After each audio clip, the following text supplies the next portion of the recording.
She walks in love like a thunderstorm, debunking myths with style and form. True crime, conspiracies, her game. Melissa Jade, remember her name. She's loud, feisty, spilling tea, diving deep into mystery, breaking down your wildest claims. Melissa Jade, she's got no shame. Microphone fierce like a roaring lion, unveiling secrets people been hiding. True crime queen of the digital scene, Melissa's got you hooked on her screen. She's loud, feisty, spilling tea, diving deep into mystery, breaking down your wildest claims. Melissa Jade, she's got no shame. Murders to cover-ups, nothing misses. Melissa's here to share her guesses. She's got theories big and bold, no stone unturned, no case cold. She's loud, feisty, spilling tea, diving deep into mystery, breaking down your wildest claims. Melissa Jade, she's got no shame. Melissa Jade, she's got no shame.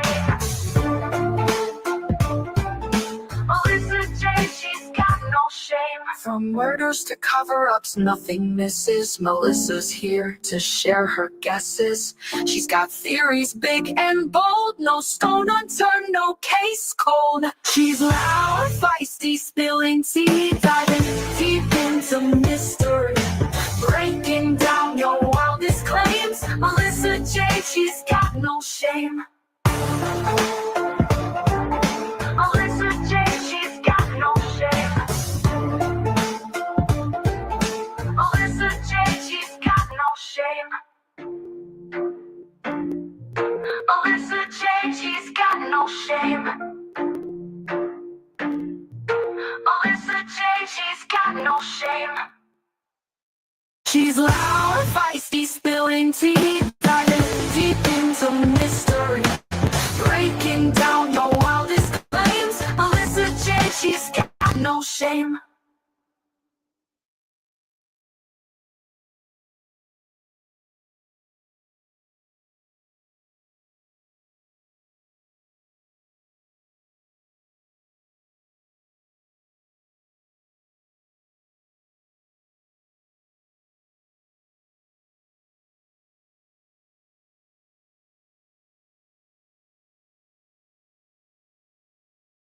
Hello, everybody. Hey, Joseph. Hey, DIY. This is AI. So Wolfie made the song for me, but like through an AI app where you could like type in the type of like music you want and some keywords, and it generates it for you. It's pretty crazy. Hi, Harper's Nana. My favorite Harper's Nana. Hi, guess who? Neat Noodle. Neat Noodle, is it Wednesday? Am I crazy? Hold on. Neat Noodle, don't scare me like that, because I'm like, I should be somewhere else right now if it's Wednesday at this time. You just messed with my head and made my heart drop. It's Tuesday, girl. It must be a rough Tuesday maybe for you. Hey, Shay. Hey, what's going on, guys? Wait a second. Shay, it's Tuesday, right? It's Tuesday. Okay. Tuesday. Yeah, don't y'all messing with me, man, okay? Like, don't do that to a girl. Hi, Diana. Hi, Twisted Stitches. T-Love. Solo Angel. Oh, did you? So that's awesome. Hi, Hippie Chick. Hi, oh, dude, yeah. Obviously, it's April Fool's Day. Okay. All right. I didn't realize, because that was such like a little one. That's how you get people, you know? Neat's like, is it not Wednesday? Oh my god. I think she really thought it was Wednesday, honestly. I don't even think that's April Fool's. Hi, Real Papa. Yeah, hi, Soul Angel. So happy Tuesday. Oh my god. That's how my Tuesday's going so far. Okay, there we go. And so welcome, Shay. Happy Tuesday. Happy April Fool's Day. April Fool's Day. Okay, then you could be in my future. So we are going to continue to dig into these motions, but first things first, we're going to pull up our missing child, and our missing child for tonight's live stream is Bryan Sung. Bryan has been missing since June 3rd, 2019 from Redmond, Washington. He is 9 years old. He was allegedly abducted by his mom, Min Jung Cho, on June 3rd, 2019, and a felony warrant for custodial interference was issued for her on the 20th of April, 2020. So here is his mom, the alleged abductor, Min Jung Cho, 43 years old. So if you or anyone who knows information on their whereabouts, please contact the Redmond Police Department at 1-425-556-2500. Yeah, that's fine. Like, I don't know. Like, I was able to feel that you were serious, if that makes sense. Hi, Harlot. Hi, Bogart. Hi, I love you. Gilters, Dylan saw me at 4 a.m. eating balaclava. Oh, wait. Are you saying, like, that's how crazy? No, I'm not. baklava, the Greek dessert. Yeah, instead of, like, a balaclava. Yeah. Hi, C. Carter. Hi, F-Bomb Mom. Oh, no. Solo Angel. Oh. Hey, Daniel. So speaking of Dylan, thank you, Jamie Texas Chick. Which this was brilliant. I'm not sure if she thought of this herself, but we heard about these infamous drawings from the defense that Dylan had in her bedroom. Right, Kelly, you're perfect on time. We heard about these drawings that Dylan had in her bedroom from the defense and how they were all specifically focused on the eyes and the eyebrows, right? And so we were very interested, obviously, like, right, how extreme are they being, like, what did it really look like? So I'm not sure who thought, Jamie sent them over, but I'm not sure if she thought of it or what, but to look in the back of pre-existing photos of Dylan in her room, which was brilliant. I don't even know why we didn't even think of it. I'm going to blame it on information overload. Like, we didn't even have really a chance to put our thoughts to everything yet because we're still going through so much. But she sent these over, which thank you so much. Hi, Natasha. Hi, Moral. Hi, Jen Brick. You did. It's so smart, Jamie. Such a smart idea, which it seems so simple now, Shay. Like, hey, go look through photos in the background, yet it didn't even cross my mind. I know. That's ingenious. Kelly, you could try to unsubscribe, resubscribe, and make sure your notifications are on all. A lot of people tell me that recently is that either they got unsubscribed or their notifications got booted out. Just make sure you go in and it's set to all and not personalized, which I don't even know what personalized is. What's a personalized notification? Because it's not like you can say, hey, tell me when they go live past 7 p.m. What is it? I think you could choose, like, if you want to get like updates on like posts, lives. I think you could just tailor it. But you can't tailor it. That's what I'm saying. It's just an option, like all, personalized, none. But when you click personalized, it doesn't give you an option to personalize it. I feel you. Hey, Justin Mason. Hello, everyone. And I know, growing up Oreo, I'm sorry, I'm working like super hard today, and so it's like all like, oh, like I'm just so tired. But I'm excited to do this. Oh no, I don't think it does. It lose your fruit if you unsubscribe? No. Yeah, you got your fruit, Kelly. Your fruit is how long you've been a member. So you could be a member and not be subscribed. So don't worry, you will not lose that.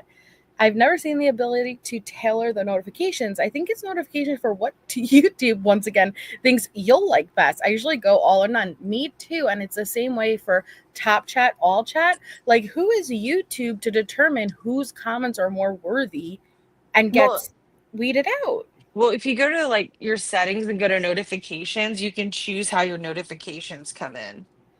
Huh. Okay. Well, just make sure your guys are set for all for me, okay? Just make sure they're set for all, or else you won't get notified every time.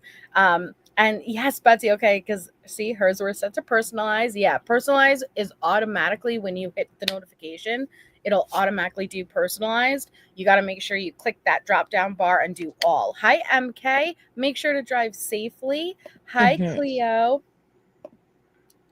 I don't know. Thank you, Kayla.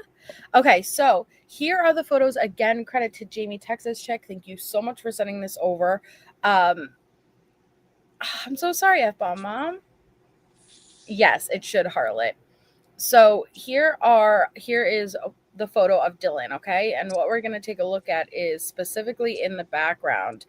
This was when she was in her room. It was taken. So in the background, here are those photos that the defense is talking about, where it's specifically zoomed up on the eyes and the eyebrows, and they're trying to discredit the really one thing that stands predominantly out for Dylan, and those bushy eyebrows, while trying to get it thrown out. They don't want Dylan or anyone to even mention bushy eyebrows when trial starts. But now that I'm seeing it, Shay, listen, again, when you think of a man dressed head to toe and having a balaclava on, the only thing that you would see is eyebrows. So it's not crazy that that is what's standing out to her. But this, I see one thing. Now, granted, it's not a full wall, so maybe there's more. But I see like one specific photo, that red, where it's drawn more directly into the eyes. I think a nose would even be seen under there if it wasn't overlapped underneath another photo. Yeah. But this is exactly what I see a lot of artists doing. Eyes and hands are very hard to draw. And so you'll find a lot of those being the focal point for a lot of newer artists of trying to get realistic photos done, realism, eyes and everything. Hi, Julia. So, hi, Kimberly. But I think also, even if you're somebody who is into like makeup or skincare stuff, like I don't think it's odd to draw those types of things or be able to like notice it, you know? Yeah, I mean, I can't tell. Okay, is this the bottom of a? Okay, I see an eye and eyebrow there. Okay, Yeah. see, an eye and eyebrow there, but no, this looks like an entire face just disassembled, if that makes sense, like broken up into pieces, like the bottom of a chin with the collarbone area. Yeah. I'm not sure. Oh, the back of a woman, and the eyebrow and the eye. So, are you going to leave out how it focuses on a back? Are you going to leave out it focuses on the chin and collarbone, or are you just going to focus on the eye and eyebrow? So this, it looks like a full face. And honestly, if I'm not mistaken, what it kind of looks like, because you could see the red complexion here, the eyes, though, you do not see red, but here, I'm curious if this is supposed to be kind of like an overlap to this, if that makes sense, like two different pieces, but one piece. Because you could see the red complexion, and this is focused predominantly on the eyes and eyebrows. And if you look here, it looks like the eyes are white. You know what I mean? Yeah. And the nose. So I'm sure, who knows? Hands are one of the hardest things to draw. Hands have been so hard to draw that if you go back in history, a lot of paint, because before they could take photos, they would paint people in history. And you will notice a lot of times they will have them having their hands in their pockets, or specifically one hand in a pocket, because it is that hard to draw hands realistically, that was a hack that they did. Interesting. Yeah. And then, you know what, once you know that, Shay, and then you go back, you're like, holy shit, it's so obvious. Why didn't I pick up on that? Yeah, you can't unsee it. Ain't that the truth, Julia Beach? They sure do. Hi, Andrea. So I don't know. What do you think? I don't know what this is. Is that the neck? I don't It's know. like the chin up, like a neck. I don't know. But I don't see anything like this is like a photo, three girls. What if she's actually an artist? Like, right, because look, even this photo, it looks like it was ripped at one point. Or I don't know if it's painted like that, but my point is, it looks like she's taking different parts of the body, and it's her artistic style. I'm sure there's a name for it. And they're all collectively, right? Or she's just practicing doing different parts. Does not look like specifically eyes and eyebrows everywhere. Right. Can you go back to the main photo just so we could Mm-hmm. see? Like, it looks like she had other stuff like hung up in her room. So, oh, Okay, that's her and that's her boyfriend. mhm. Okay. Lava lamp. Okay. I don't see this as Her odd. It new just, it's on phone. a cork board. So, Right. huh, How that pretty is doesn't, she? Her makeup is so pretty. she's beautiful. She really is beautiful. They all are. They really all are. I know. It's like the way it was described. I was expecting to see, like, when you hear of somebody maybe like casing or stalking someone and they'll have pictures everywhere and like strings, tying things. Like I'm expecting like a full blown out wall of like bushy eyebrows, and Right. this is not that it. No. But you know what? And hi, nothing but a thing. I think that's a great overall theme for defense. They make a lot of big statements, but when Hmm. you actually peel it back and you find out and uncover what they're referring to, it's a bunch of smoke and mirrors.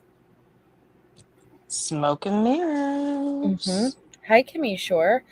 So I think that this is going to be a reoccurring theme that we're going to see a lot of the things that may have sat wrong in our tummy over the course of over 2 years as we get into trial and we see those actual claims or statements. I don't want to say accusations because that's not necessarily what it is with the defense. They just phrase it in a way where it's opening that door.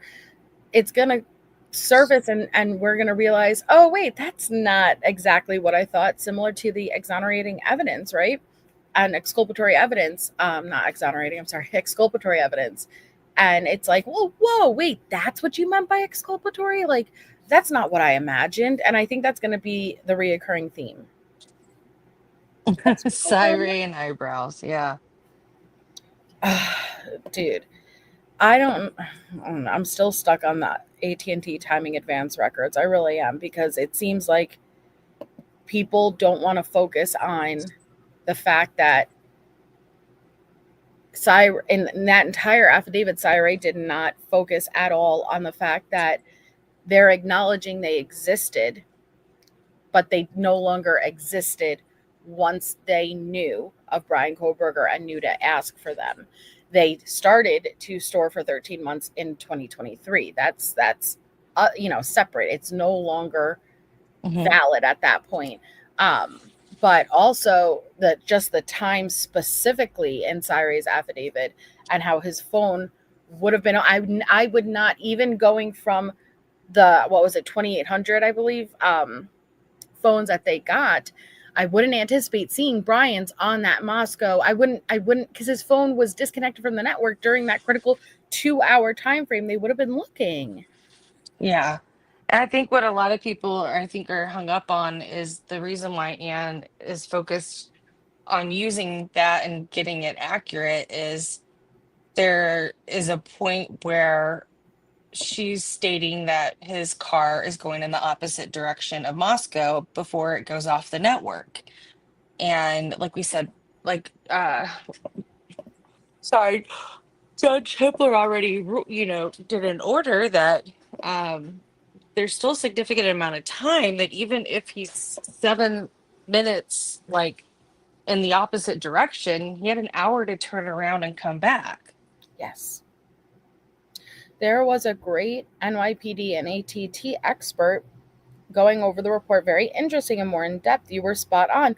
Really? Where'd you see that? Sandra, I'd love to take a listen. Uh, Because I am no expert. I am not a Oh, professional. And this I is just what we're able to pull out from being a layman, kind of looking at it. I'm wondering if it's the live I found, and I was telling Harlot about it, but it was a little bit older. They had an expert on there, but hold on. It was you know Joey Giaclone or whatever. But this was from like 11 months ago. I wonder what they're referencing.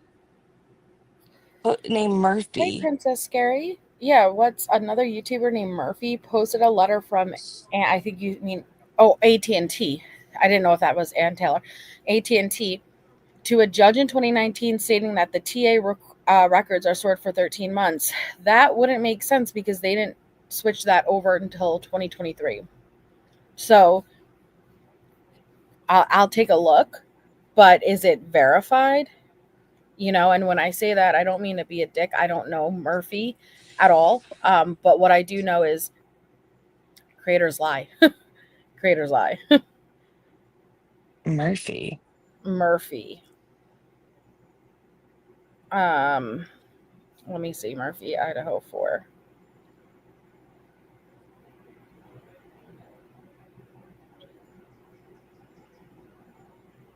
Just Murphy?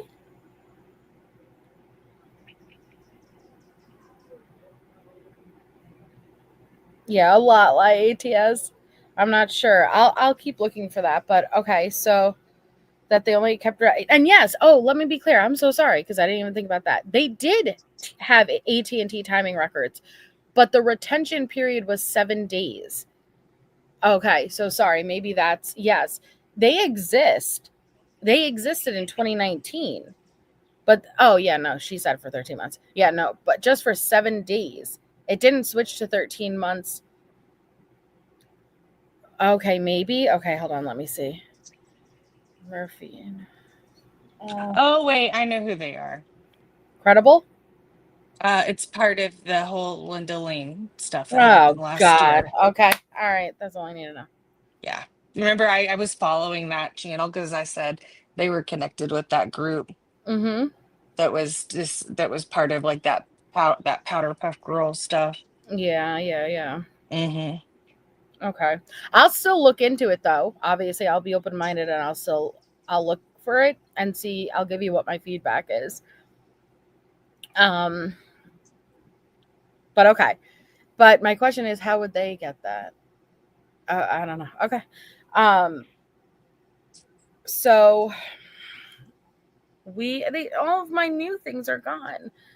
I know. There's that. Well, there's some couple things on the case summary that they filed yesterday, but it wasn't too much. I think there was like a something about a notice of file against the text messages again, but none of it's posted. So what did we want to go the defendant's reply to states to strike the death penalty, right? Yeah, those are some of the ones I think that we were a little bit behind on. We kind of went over like the meteor stuff, but we had the anything that had to do with the motions to strike Melissa, and I think some of the later autism things that have come in because they were longer file or they were bigger files, excuse me. Yeah, this one was the 59. Okay. So, and a lot of it's going to be repetitive, so we won't read through like anything that's repetitive. And when I say repetitive, mostly it's the autism diagnosis stuff, which we've read so many times because, again, it started with the original Lemonade, right? And that's where we read all of them. And then it's the state's response to the motion. And then Mhm. within it, usually has it, then the defense response to the state's response to you know what I mean? So a lot of it is repetitive, but I feel like at this point we pretty much have a good idea. Um, I think they're trying to say it has more to do with why he is the way he acts and acts the way he does, not part of the crime per se. Yeah, yeah. They could have had BK's full cell phone records back. Ray is either confused or lying. I think even based on his affidavit, it didn't at all mention the 7 day retention period. It mentioned as if it didn't exist, period. And now, granted, only the latest filing did we hear state prosecution say the 7 day retention period, so they're not saying it didn't exist at all versus it didn't exist at the time um, that they would have known about Bryan. But And I don't know if he didn't. I don't know. well, and that they pulled a 2 hour um time span around the perimeter of the home, and that's where they got the 3,800 user data dump. Mm-hmm. And if his phone was off the network during that time, then they wouldn't have that. Like, I mean, he could have done a lot of things. He could have put his phone in a Faraday bag. Yeah. And he wouldn't even respond to the network. So if they're pulling the timing advance reports and he's not on there, well, there's a reason why. Exactly. But Yep. it's looking at his behavior though, like, and all the other circumstantial evidence. Like, what's his pattern of behavior? Is it normal that he goes off the network? Disconnects from the network. Yeah. Yeah. And the way they're setting it up is that I guess it wouldn't be abnormal for at night drives, right? Because it isn't the 23 times they mentioned between 10 p.m. and 4 a.m. Right. And I think that that's kind of the other thing, that this is just going to be, you know, part of the testimony that like comes through trial, and rebuttal with it is, well, okay, he's out there, but what was he out there doing? Like, did he know someone over there? Is somebody to vouch for that? Like, why would you just, if you're there for like certain periods of time, what are you doing there? You don't go to school there. Exactly. But guess what? If they're able to say he was there 23 times prior between those hours, guess what he didn't do? He didn't shut off his phone. He didn't disconnect from the network. Right. Something changed. And Right. I also go as far to say too that it sounds like it's going to be that 100-meter parameter. So that's not the shops that were up the way off of 95. This Nor would is they be with, open 10 p.m. to 4 a.m. right, that 100-meter radius covers really that Greek Row area and those back apartments. It'd have to be knowing somebody over there in the vicinity. The park's not over there. Right. Exactly. And again, like I know that these episodes have been focusing on getting through all this massive document drop and motions we have. That's preparing for the April 9th hearing, okay? But I anticipate it to slow down a little bit, not too much, but slow down a little bit right after that April 9th hearing, because deadlines are needing to be met. But as we're nearing the end of catching up with all these documents, we're going to be doing the streams talking about the theories, talking about what's going on these other channels, debunking what we're able to debunk, not in a nasty way, versus, hey, let's keep the facts on the table. This is what we know. This is what we don't know. This is what we could prove. This is what we can't prove. And then see what we're left with and try to speculate based on fact, not speculate based on speculation, and keep it very black and white for now. Because I think it's important. Hey, Wolfie. Hi, everyone who came in.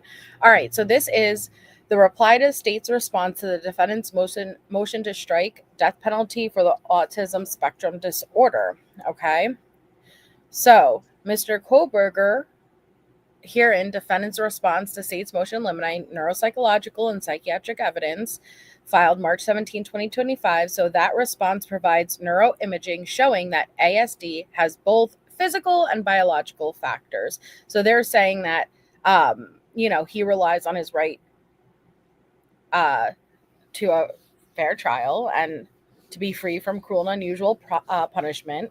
And, it's all going to come down to a lot of his behavior and mannerisms, which I don't think, that's fine. So the argument is, and we've read this before. Go ahead. Yeah, I was gonna say this is only an 8-page document because the bottom is a case attachment. Okay. So the argument is the Atkins standard for intellectual disability is much more than low IQ, and we've heard about the Atkins versus Virginia. Kohberger fits the criteria set forth in Atkins in the following ways. So they're saying Kohberger has impairment in communication, reasoning, social skills, and understanding the reactions of others. His deficits developed at an early age and continue to present day. ASD is not something one outgrows. Very early in his education, I knew it. So very early in his education, he was treated as a child with special needs, evaluated psychologically, and provided with instructional support. Pause. That is exactly what I thought it was. It's school-age children as they're about to enter either kindergarten or elementary school. They are evaluated. It is very standard. And a lot of times, more often than not, more than you may realize, your child gets marked for, hey, they have these characteristics. I don't like your child is holding, instead of holding the pencil between the pointer and the thumb, they're holding it and grappling around in between the middle finger and ring finger, something like that. That is an ASD tendency, right? A characteristic. Hey, the way that your child, instead of sitting Indian style is actually sitting on top of their knees and kind of like more on their butt.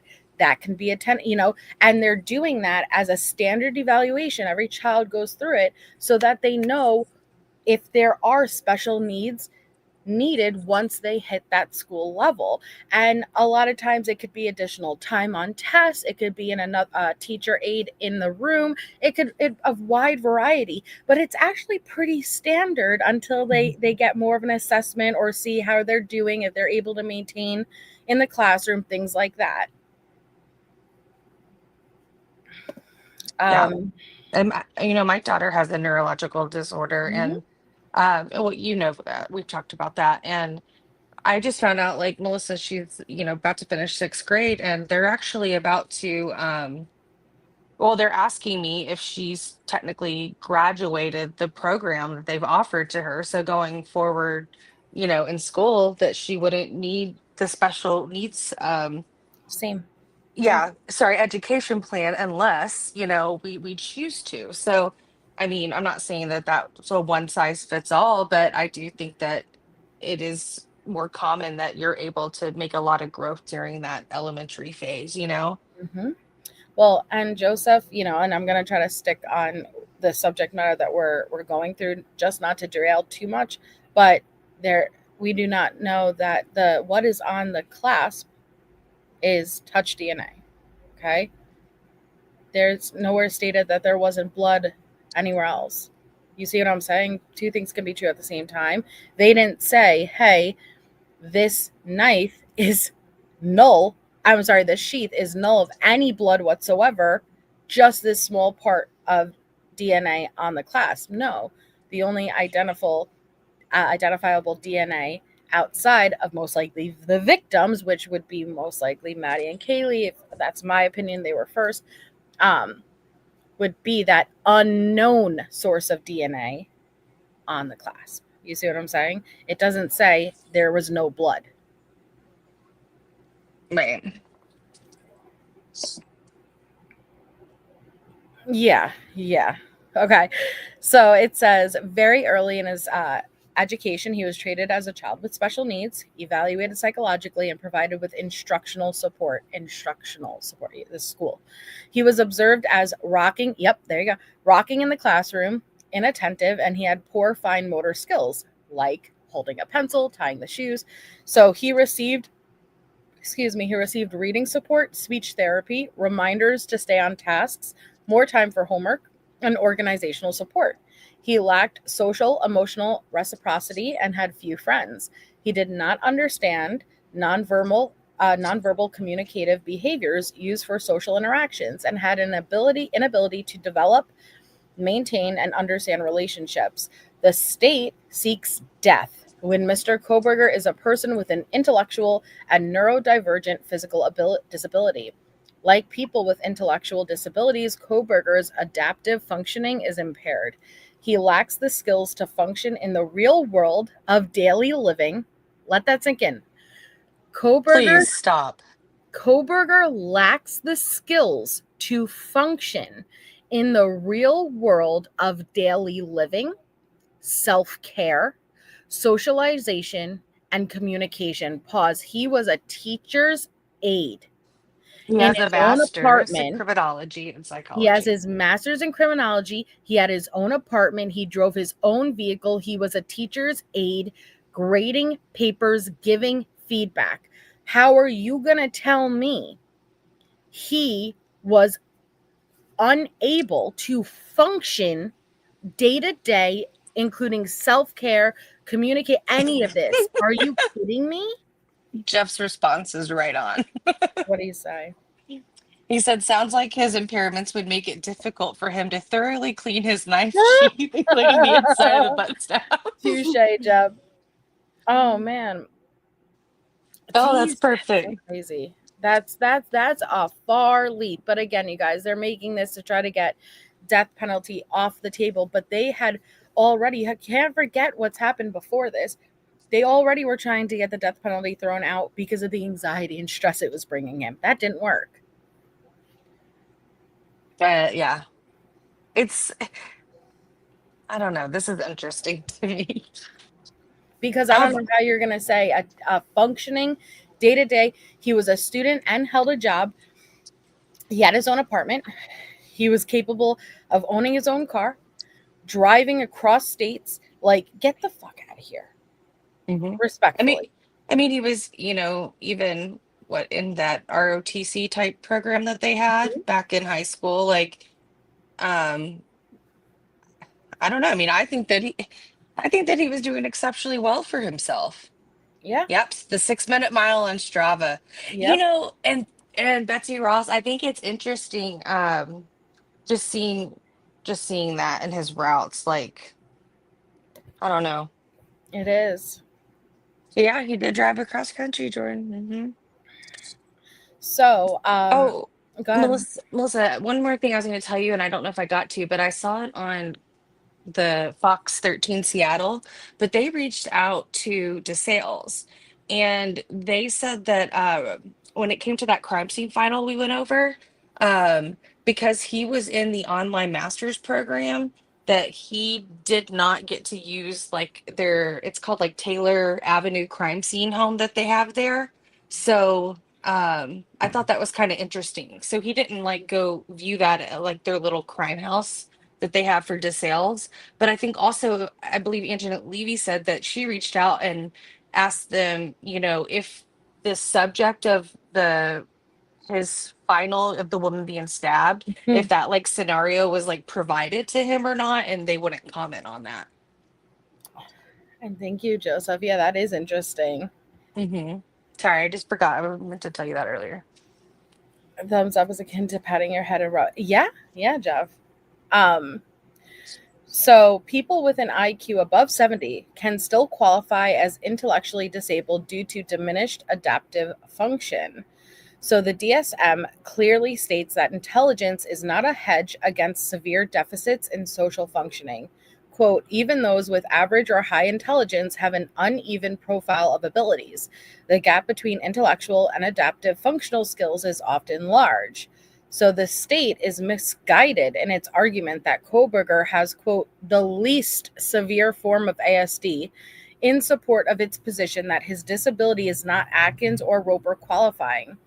So, case law, the court dispelled the misconception among lay people that high functioning or mild autism, terms used by researchers to denote individuals with average intelligence and communication skills, does not result in severe impairments. The court specifically rejected the contention that Kohberger's ASD is mild because he has a high IQ. He had attended college and he could drive a car. Huseth had a full-scale IQ of 123. But despite his high IQ, the court stated, Huseth is severely impaired and in many areas functions at the level of an 8-year-old. So pause just again, you guys, but innocent, right? He's innocent and he happens to just, they're making this argument just for shits and giggles, right? Okay. The court go ahead. I get the impairment for the mitigator, Melissa, and if that's truly what this is used for, then okay. But I guess beyond that, like, I hope that Anne's purpose isn't to try to say like he's not fit for trial, Right. That's my worry. Because that's not fair, because there's a lot of people that have been on this very vast spectrum and they tend to be victims more than they are the perpetrators. And I find it even kind of insulting, Mm-hmm. just Correct. because of these unique qualities of an individual on the spectrum doesn't,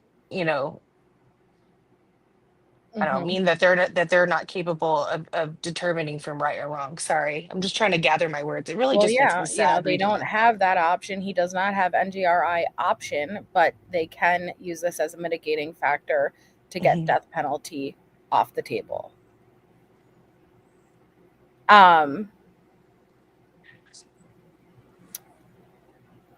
Sorry, I lost my spot. Okay, so no, you're fine. Intelligence is not a hedge against severe impairment of adaptive functional ability, the court stated. Another example of the inappropriate reliance of a court on the term mild is from the Fourth Circuit. The U.S. versus Zook, the trial's court sentence was overturned on appeal and remanded largely because of Mr. Zook's autism. being described in the record as mild autism, and the correlative failure to do adaptive testing, which would have illustrated the true degree to which Mr. Zook was impaired in relevant ways. The state relies on cases that do not address the facts in this case. In cites U.S. versus Roof, which does not stand for the proposition that ASD is not included as falling under Atkins. In Roof, the court focused solely on IQ as there was no full development of an intellectual disability. The state's reliance on Dunlap and Pizzuto are equally misplaced as the issues related to mental disability were okay, it's just case law. So Atkins stated 3 reasons why in that case capital punishment were inappropriate. She's just going through, okay, lesser culpability. Kohberger has all times asserted his innocence. Has he? He hasn't said a word. As far as I know, She's stood asserted silent. his innocence. Yeah, you've asserted his innocence. He stood silent. Yeah, let's be clear. Yeah, let's be clear. He stood silent. He was wanting allegedly to get coffee with the Pennsylvania cops that arrested him afterwards. Like that Yeah, gave me Edmund Kemper kind of vibes. right. So she writes, should he be convicted of this crime, his neurological physical disorder may very well be the reason the jury misjudges him. The public sentiment of prejudice against him and prejudgment of guilt resulted in a change of venue. Media coverage continues to be negative with an overall continued narrative claiming his guilt. Nah, actually not at all. This is very divided, Miss Ma'am. The reality is that he is in fact in a category of persons who are less culpable. Oh, I don't like that. I don't like that, Shay. Wow. I'm sorry, I don't like that. Less culpable with autism. It feels like when this type of stuff happens, a lot of advocates, people who themselves who have ASD, people with family members with ASD, all of the strives you make to get past that stigma, And you just put it right back and there. you just put it right back in there. They are usually far smarter than a person off the spectrum. Okay, not on the spectrum. So to make it seem like they are less culpable in their day-to-day actions is insulting to them. I'm sorry, it really is. Some of the best minds, most genius people are people with autism. And it's your brain works differently, But guess what? And I don't mean this in a minimizing way either, but everyone's does. It just may be more extreme. You may be someone who you are intellectually bam, bam, bam, book smart, but socializing, it is not your thing. And I understand, being on the spectrum, it could be more heightened. So, but to act like he is on the lower end of the spectrum and isn't able to literally communicate, I think that's insulting. It's insulting to anyone who may be. And it's, How is she saying this when we just saw something stated that he was in like the top 5% of functioning? that because mild isn't there. No.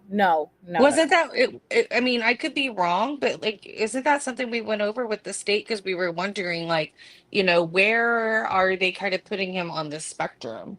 And I thought the state came back and was like, he's 5% or something. I think that's high functioning. I don't understand. Okay, yeah, and truly your beach. So usually having a disability or being on the spectrum in some way, you are more likely to be vulnerable and the victim of a Right. crime, not more so, and being less culpable. Yeah, she's kind of using I feel like this is a double-edged sword He here. is. It's he would typically be in a class as a victim, and also, he's, oh gosh, this is just tough.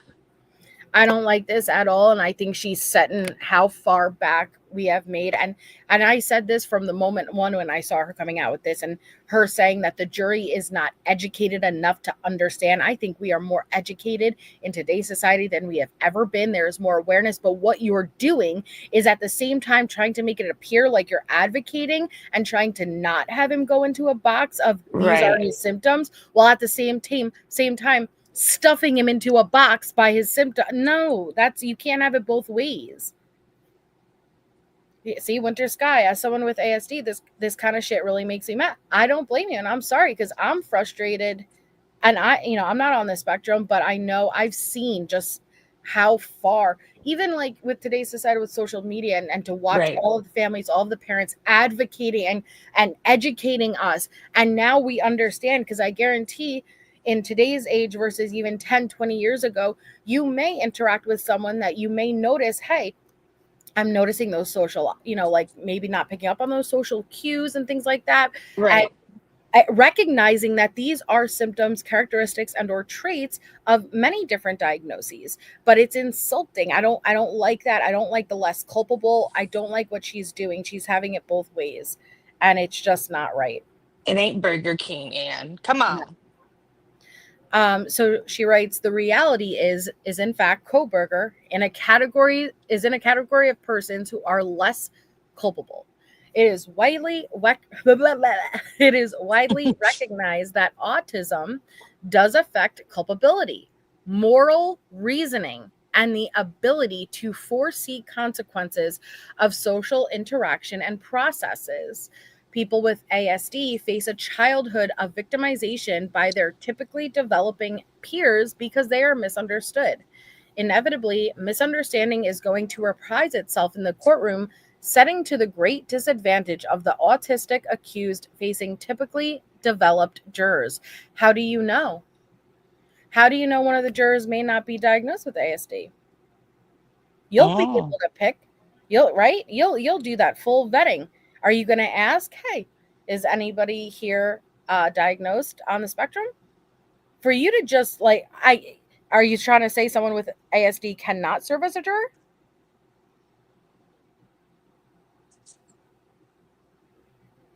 He knew the consequences. He knew. She's taking characteristics and things that maybe someone on the spectrum and more on the lower end of the spectrum absolutely can face and deal with, and applying it to Kohberger because he exhibited traits that I guarantee probably half of our children going into the school age when they got assessed had the same damn traits. Okay. And it seems like, are you going to correlate that evaluation he had probably going into kindergarten to his adulthood? Are you going to show anything from then until there to where he had to get treatment? He had to get any special additional services?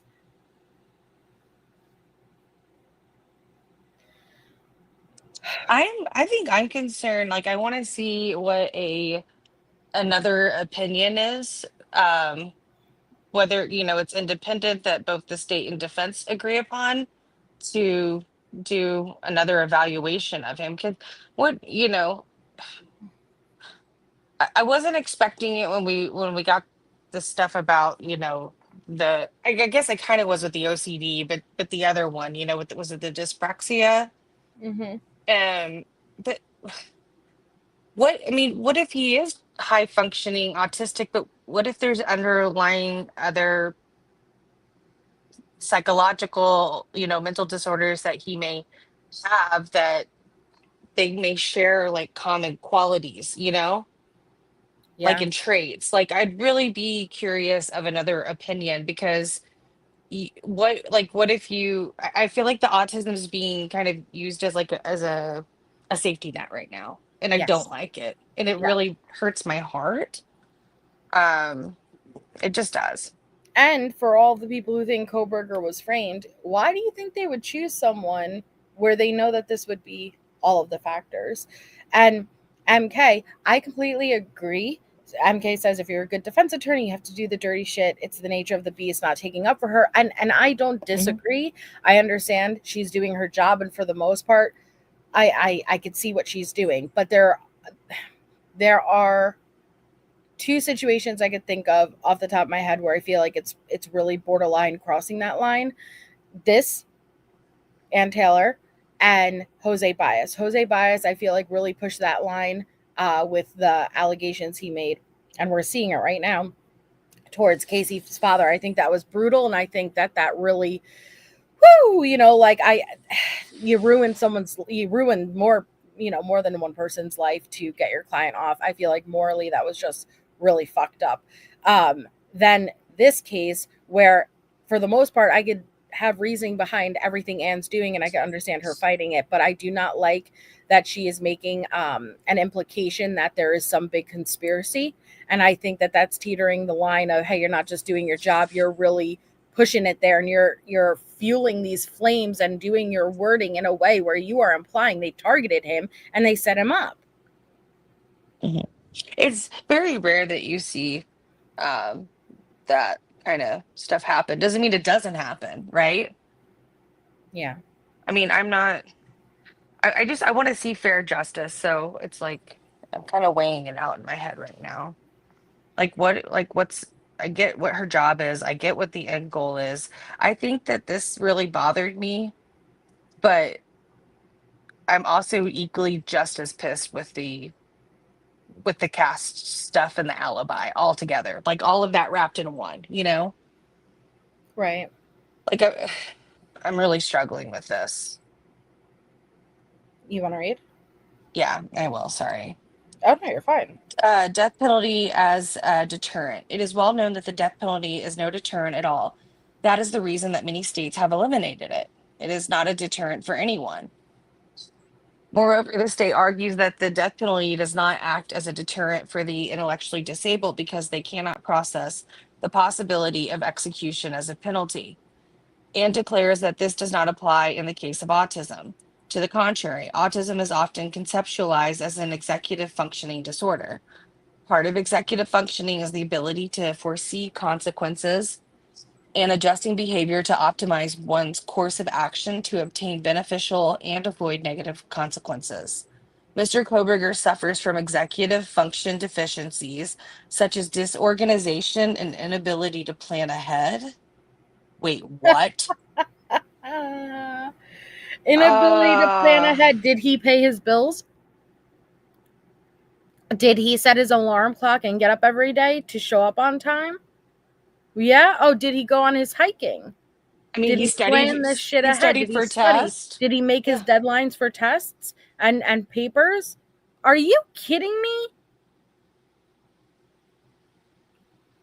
I think she might as well just put him in a diaper and sit him next to her. She's treating him like a baby. Well, and for all of the people who are pro burgers, let me ask you something. Why would she need to make all these arguments? Do you guys see that about Bryan? Like, put the crimes to the side. Is this how you see Bryan? Inability to function on a day-to-day basis and plan ahead? No, right? You guys all said he was this educated, brilliant guy, right? Why does she have to do this? Ask yourself why she has to basically revert him back to a toddler. Mm-hmm. I agree, Jamie. And even even experts have said that people that have been okay, so there, obviously there's been quite a bit of crimes of people that have been in law enforcement or other positions that have experience of crime scenes, right? And even with their experience, they're not always perfect. There's always a mistake made. And I truly believe with the advancement of the DNA technology and what we're able to do now, more of those mistakes and errors are being found and those people being uncovered. I'm sorry that, this is such a big case and nationally known, but you had a knife and a sheath ordered from an Amazon account from that home. Where's it at? And why is Bryan's DNA on it? Single source. So, I mean, just let me know how that got there. Right. No, Yeah, exactly, Taco Lucy. Did he know to put gas in his car before he started his cross-country trip so he didn't run out? Exactly. he was planning to go eat Thai food. Yep. An ability to plan ahead. Okay. impairment of an intellectually disabled. Mr. Kohberger does have a diminished ability to understand and process information, to learn from experience, to engage in logical reasoning or control impulses. As explained in the expert reports, he has poor working memory, engages in repetitive behaviors, and poor impulse control. His neurological divergence is supported in neuroimaging. Persons with ASD make poor witnesses. What? Actually, have you ever asked someone with ASD to recall something from memory? They can Yeah. recall the specific date, what you were doing. I won't put everyone into the same box, but I'm saying a lot of times their memory is Immaculate. phenomenal. You could even ask a child with ASD tendencies or characteristics, not even a full on diagnoses. Hey, do you remember? Like, they'll come to you and they'll be like, hey, do you remember on that Saturday of back in June? And it's like years ago, you told me that you were mad at me because I knocked over the milk. And it's like, how the fuck did you even remember that? How did you remember the day?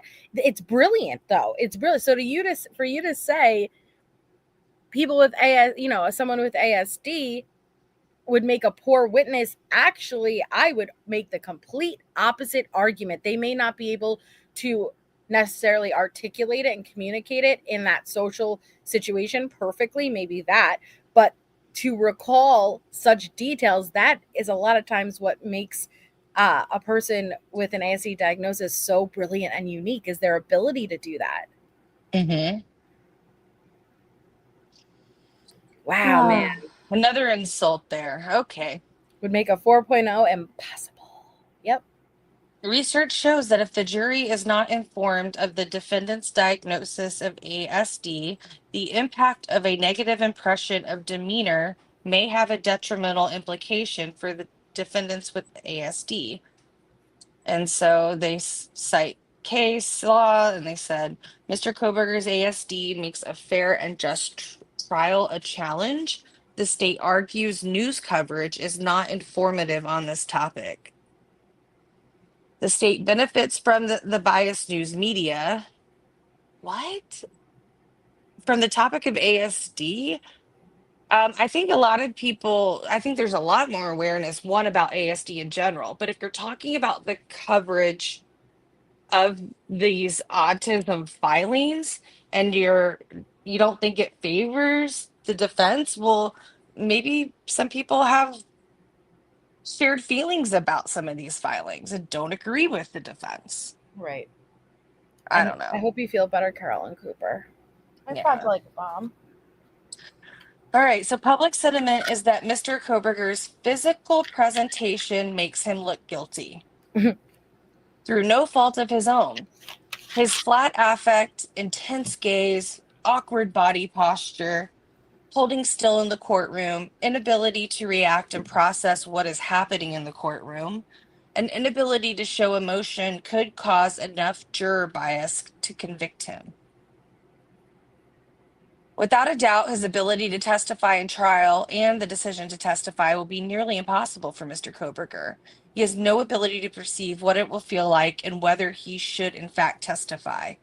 His inability to read the room, understand the threat that cross-examination will present, or explain himself in socially acceptable way without prosody of speech presents insurmountable hurdles for him. The state picked fragments of sentences in the expert reports to support its position that Mr. Kohberger does not present with ASD challenges. In doing so, the state could not be more wrong in comparing Mr. Kohberger's ability to testify in a courtroom to the average person. He suffers from multiple vulnerabilities, impacting first deciding whether or not to testify, and then competently testifying with no ability to eliminate the physical conditions that exist within his body due to his neurodivergence. He fits exactly the Atkins, quote, typical poor witness. Okay. Hold on, just pause real quick. Guess what, Leah? He could have creepy eyes and be innocent, right? Like he Both can be true at the same time. So he could have creepy eyes and be innocent, but your statement implies that if someone acknowledges or states he has creepy eyes, you're claiming he's guilty. That makes no sense whatsoever. But I would love for you to stay, Leah. And because if you believe he's 100% innocent, which nobody should be 100% anything before trial, you have not seen the evidence. As we're going through this, I'd love to hear the way you're interpreting and perceiving what's written and get a little bit into that mind of yours. Yeah, he's I think he's a creepy person because right now, like, he's the person that's on trial for this. I think it's awful what happened to these kids. Everything else I don't really care about, I when it just don't comes to. understand. Like, hey, he has creepy eyes. He's innocent. What the hell are you doing? Guess what? He could have creepy eyes and be innocent. And he can have bushy eyebrows. Yep. All right. Failure of the police or court to consider the extent to which the appearance of the accused is accounted for by his autism has resulted in reversals on pure evidentiary sufficiency grounds. They cite a little bit of state law. They said, finally, the state argues that Mr. Kohberger is competent, and for that reason, Atkins does not apply. Competence is constantly being assessed. And the reason Dr. Ryan's report refers to the issue is because his ASD impacts his ability to assist counsel and understand the proceedings he faces. So, why did he go to school and get a master's in criminology? Great question. By way of example, when he was arrested in his home with the full SWAT team, doors broken and parents zip tied, he made small talk with the detective in the back of the car during the ride to the police station. He asked the officer about his education and suggested that they get coffee at a later date. Oh my God. Hold on. He's Just pulling go. a Kemper. Yeah. Can you go back and read that sentence again? By way of example, when he was arrested in his home with a full SWAT team, doors broken, and parents uptied, he made small talk with the detective in the back of the car during the ride to the police station. He asked the officer about his education and suggested that they get coffee at a later date. He did not perceive the profoundly serious nature of the moment and exhibited no perception of what was happening. While competency has not been raised in this case, at this time, Mr. Kohberger's team and assisting experts are constantly analyzing the issue. The issue of competency. Mm-hmm. Really? That's what I said earlier. I felt like they were trying to pull a competent thing. You know what I mean? Because remember that last one we read where it was that Lewine, the Lewine document. Remember the first time Yeah. we ever heard of Lewine? We were like, who is this? Who is this person monitoring Kohberger every day? And maybe I was like, oh, we're gonna have a competency thing. I bet. Wow. Wow. So while competency has not been raised in this case at this time, Mr. Kohberger's team and assisting experts are constantly analyzing the issue of competency. But I also want to circle back around because you see how it mentions that's what I was just about to say, Julie. You see how it mentions the parents were zip tied. I've said from day one that alleged comment of has anyone else been arrested? I always thought he meant his parents. Because at that point, and now even more so, knowing that they were zip tied, if he had a visual of that at all, he probably was concerned that they may have been taken into custody. And he was zip tied too. Mm-hmm. I remember hearing that in another document or hearing that he was zip tied. So all of them were zip tied. So that makes sense, Melissa. Mm-hmm. Wow. So they're gonna. He's not even competent to stand trial, guys. Okay. Wow. Okay. Okay. For all the reason addressed above and in Mr. Kohberger's initial brief, the death penalty must be struck as a possible penalty in this case. The court has notified the parties that 15 minutes will be allowed on this motion. This is a matter that requires an evidentiary hearing with expert testimony. Mr. Kohberger will continue to pursue this legal issue throughout trial if the motion is denied. Given his disability, a jury should never be allowed to consider putting him to death. And I also think that this competency and all this testing too is I've seen so many different attempts in different ways to push the trial out. I don't think they can find what they're looking for to support an alibi. And really, Brian's the one that holds the key to that. I mean, the burden is on the state, right? Mm-hmm. Just circumstantial evidence that has been come to light, is questionable. I want to see more. Is this just all the case? Yeah, that's all the case stuff. So This is the different cases that they cited, guys. So that's that. yeah, I that's tough, man. I don't know how I feel about that. know how I feel about that. I think it's baloney. Well, there's the like the yin and yang, like the sympathetic side of me's understanding why to consider all these things. Absolutely, somebody who has um, an intellectual disability, like want to consider these things, but and I'm not one to judge if Kohberger qualifies, but from what I've read, it's got me super sus. Like was the doctor reading just childhood like diagnoses and reports? Like, what's the aptitude test as an adult? You said he's like in the top 5%. Mm-hmm. It, it seems like he's a smart guy. He's been very capable of having a good life. What do you want to do? My notebook's in the other across the room. I don't feel like getting up to. Go get it. I don't feel like getting up, so I'm just trying to remember which ones we didn't go through. I'll get it. Okay.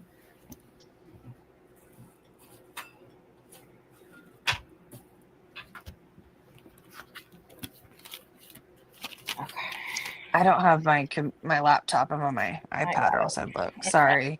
No, you're fine. Alternative of proper death penalty comments, AT&T definition.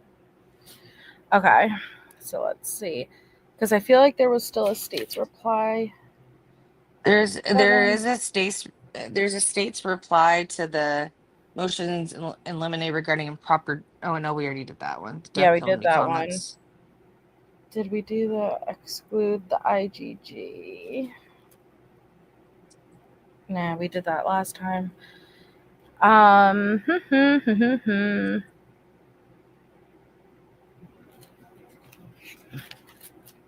know we usually grab the alibis, the text messages. Yeah. It's all the in between ones that. Okay, vague. Did that. We did the inflat. Nope, did that. Did we do the alternative perpetrators already? Yes. Okay. Just rubbed off my makeup. Well, wait, hold on. Where's the... Which one? Because they keep going back and forth, man. So which time? This one, the state's reply? Yeah, we already did that one. I'm going back up a little bit more towards the top. Yeah, okay, let me go up from the top. So those are orders.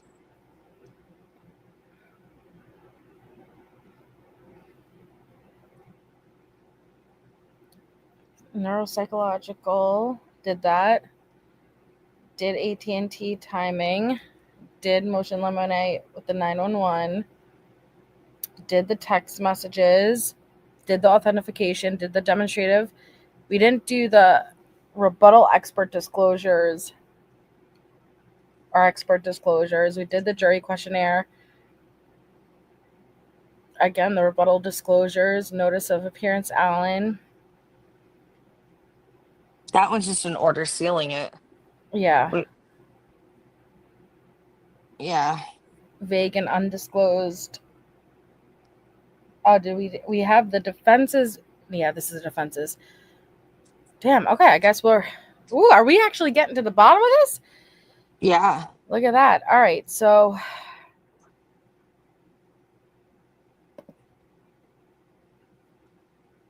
damn, this one is just order sealing the exhibits. Okay, that's nothing. I wish they didn't seal the jury questions. I was really curious. Sealing, that's sealing.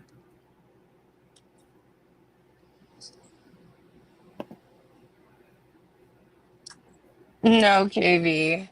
Bates reports, lab reports, sealing. We debunked Tommy Jude and Oh my goodness. Rory. I'm gonna call Rory. Sorry. Sealed. I'm gonna call Rory. I still like do the lion on a Rory. Sealing. Oh, these are all just sealing. Yeah, I mean that's kind of where it got towards the end of it. Like I know that the only things that were in there um that I noticed was I think it was some stuff before emotions, like it was in between the motions and lemonades. It was not the autism for the not the death penalty for the autism. It was another. It was for something else that we didn't read through. There was because remember she was filing two, and we did the autism one. Gotta go back.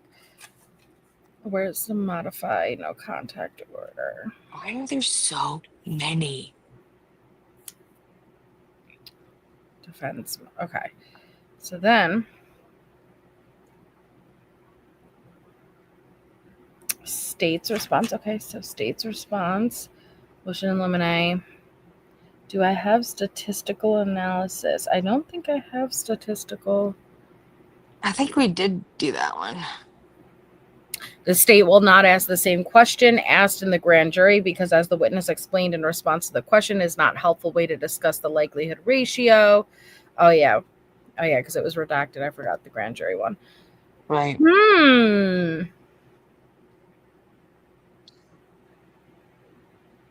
Reference to touch. Do we have that? Reference to touch. I'm not sure if we did this one. We did do the touch one. This Did we? specific one? The state's response to it? What's the date on that one? 17. Yeah, we did. I thought we did. Did we not? State's response number 6. I think that was one of the first ones I read over before you started tracking him because it had to do with the touch DNA. Yeah, I have we read the defenses number 6, Riley Nowen, touch or contact DNA. I didn't have it on my states. So can I ask you if you have one on your list real quick before we go forward? The motion, the motion to preclude the death penalty, adopt other necessary procedures due to states' disclosure violations. Did we read that? We have the motion for leave to file additional motions challenging the death penalty. That?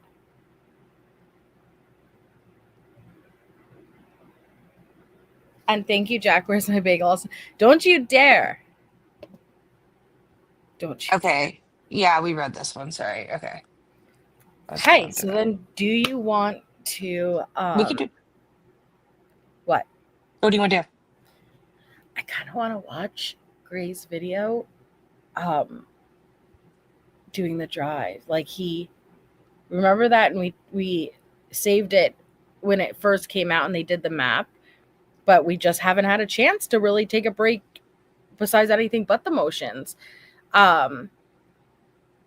Sure. I think he's put out a few of them now.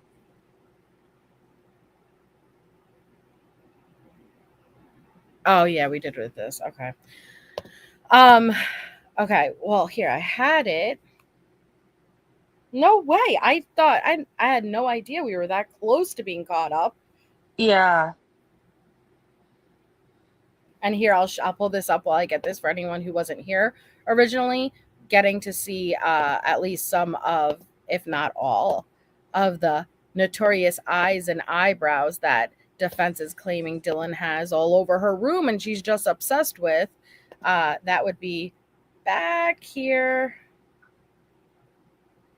Okay.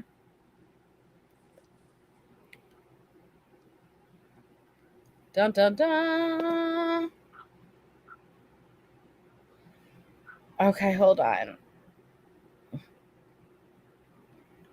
Let me scroll up. Those brows. I also am really good tomorrow. I have anxiety disorder and I'm autistic. I've been having a hard time, but I want to say that. Listen. Oh, I'm so sorry for your loss, autistically artsy, but I'm happy that, you know, we could have a place here that you enjoy going to and it helps get your mind off things. And, you know, I'm just sending a lot of love and positivity during this time, and I'm happy you're here with us. It's so hard. Amen. Yeah. I really wanted to, I don't know, some of the Frank's motions hearing was really interesting because the same stuff that they're arguing right now, you know, in the Lemonades was in that hearing, and just kind of hearing Anne and Judge and them go back and forth. It's wild.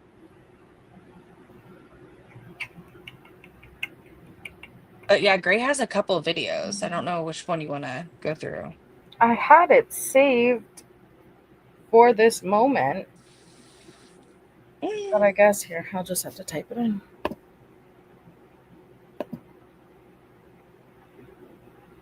He's been on a spree.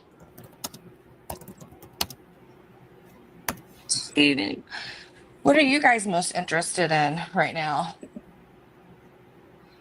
I'm so curious what the chat is like hung up on, you know?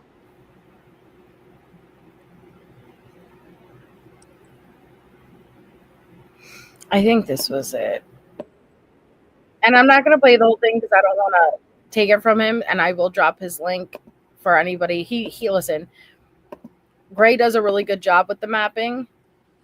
Whether or not your personal feelings about him, I feel like it's fair to say he does like a really good job with this type of stuff. And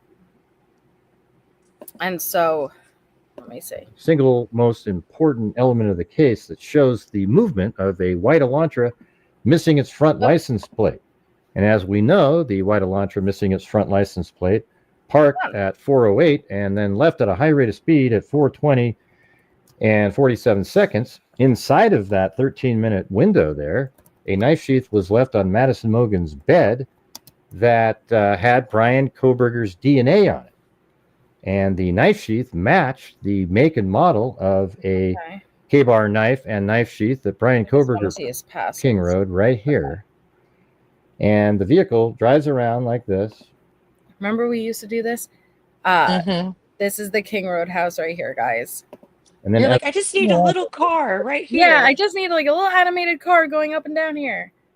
It's flash and hit this building over here, this house. And then you can tell that it's turning because of the way the light's moving on it. And then it stays in this position. And then they have a time frame where it drives out. Now you'll see that the car obviously parks here for a certain amount of time on each pass, waiting and watching and looking at the residents. So let me show you how this light interacts with those buildings. I actually drove out there a couple of years ago, or about a year and a half ago, in December of 2023, and I boosted up the contrast on this camera, and I'm driving back behind 500 Queen Road. So let me just show you again on the map where we are right now. We are right here driving around. All right, this isn't as interesting as I thought it would be. And when I say that, I'm not saying like he does a great job at those maps versus it's just the passes. So here I pulled up. If anyone doesn't know what this is the last hearing that he had, the Frank's motion hearing. that half of it was sealed, that we ended up getting the transcript for finally, that me and Shay read aloud at the beginning of all these motions being dropped. And then the second half was when they actually streamed it. And so we went through like a little clip here or there on the channel, but we haven't watched it, but we could kind of like listen. I don't know if you remember like what the best parts, like it was all pretty interesting, honestly. Yeah. But which source did you pull it? Where did you pull it from? Idaho News. Idaho News, okay. His phone calls, that's not correct. It's a very tiny speck. What are you talking about? Hold on.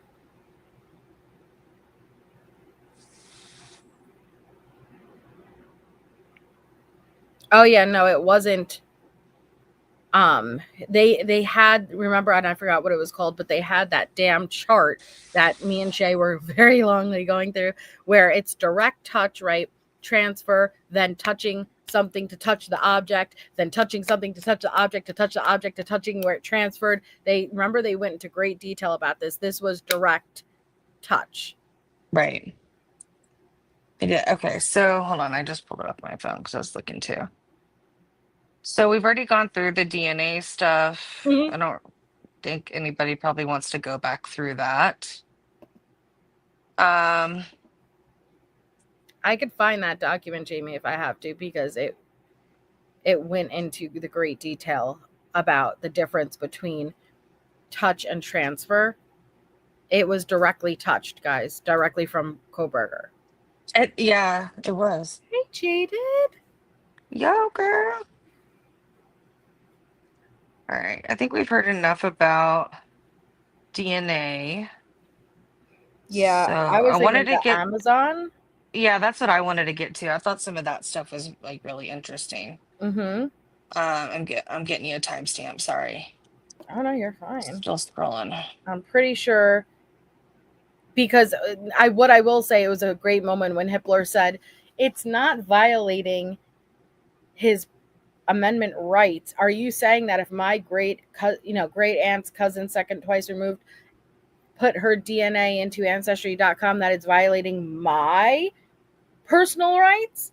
No. But you're also not saying it is or isn't your client's right, DNA at the crime scene, right?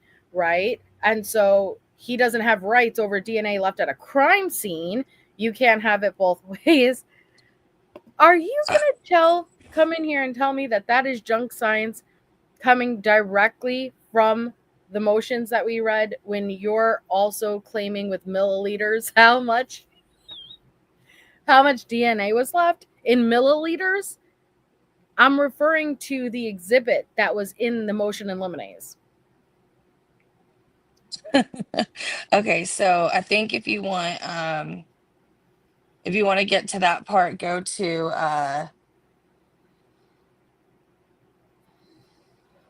hold on.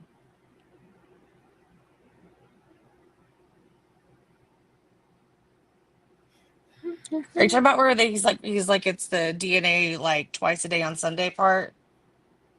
I don't know.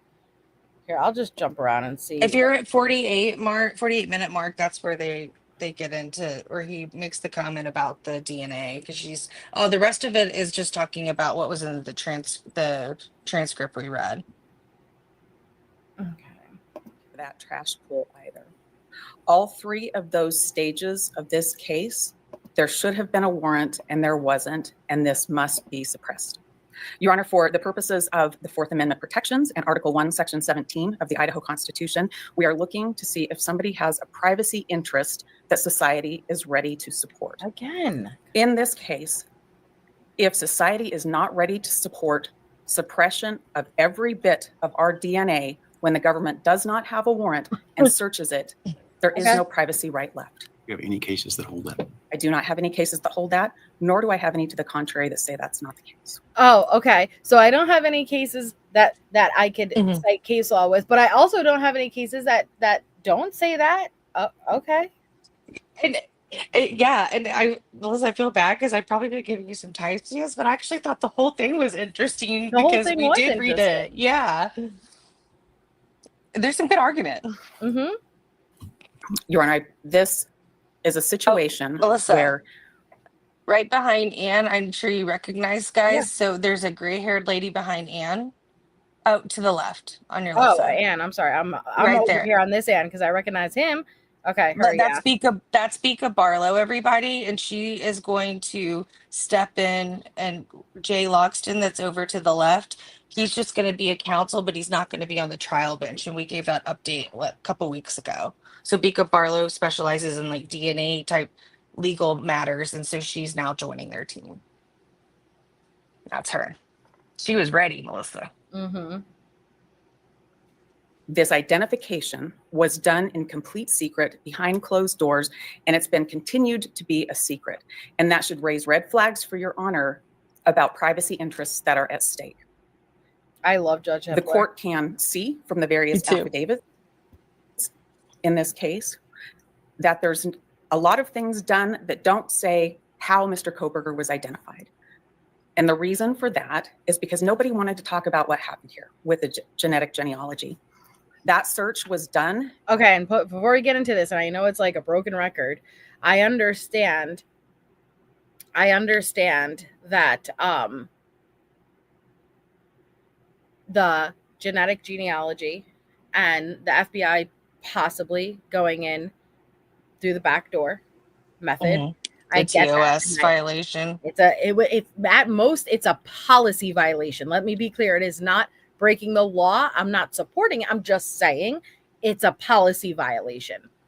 Number two, Anne focuses only on this, and you will see the state is like, dude, we are not presenting that as evidence against Bryan. If we are not, as the state, the burden is on us, right? If we are not presenting that at trial against Bryan, why the hell is she sitting over here and arguing? And she's over here arguing it because even violating a policy is the most she has. It's all she has. And so Anne is arguing evidence that is not going to be used against Bryan Kohberger. So it's all, once again, smoke and mirrors. Yeah, and everything she tied to the IgG, which I kind of think in some shape or form, Hippler kind of pointed that out. Like, you guys kind of tied yourselves to that. Mm-hmm.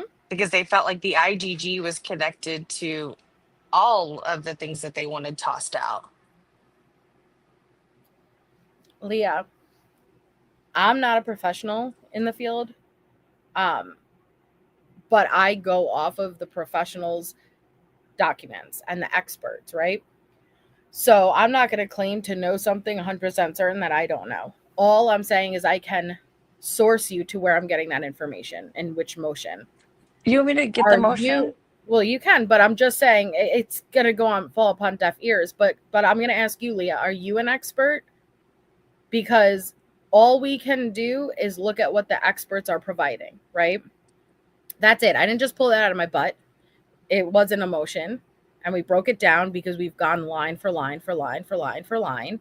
But I'm not claiming to be an expert. I don't know. I could just refer to you to that source. Are you claiming to be an expert? Because you're speaking as if you literally know for a fact X, Y, and Z. And you spoke in milliliters when referring to the DNA. So I don't know. By making a profile in Autism Lab, that search did not lead anywhere. The FBI took over the search, and from there they did things that we have no idea what it is. That entire segment of this case is secret. We have been through several motions to compel to try to get information, and we've gotten very, very little information. The court should know that we learned today about policies and procedures of Autism that we have not been able to take a look at. Those have not been produced. In fact, we've been told they don't exist. We learned about investigative work that was done after Autism had done the work that they could do and before. No, it's not true. So you know better than this expert? Just curious. And can I make the same argument for Cy Ray, who's been discredited? Or are you only going to use that argument when it works for your favor? Asking for a friend. Cy Ray has been discredited, and he is the only expert willing to come on and make his affidavit an argument. Does it go both ways, Leah? Or is this only going to go for prosecution's expert? It's interesting going back after we got to read the transcript because Oh yeah. remember the transcript, they did say that that reports were given, by Yeah. author. Why is she stating that that's not true? I don't know. And they went through all of the procedures because we read it. You Yeah. were Rylene, like you were the experts. I have all the notes written. Yeah, this hearing we're hearing is right after they did the closed Yes, hearing. it was So she's after the sitting, closed hearing. yeah, she's sitting here saying the author never gave any reports. That's not true. Are you the DNA? Okay. Can you source me, Leah? Would you mind, hun? Can you source me to the DNA community that all agrees it's unethical?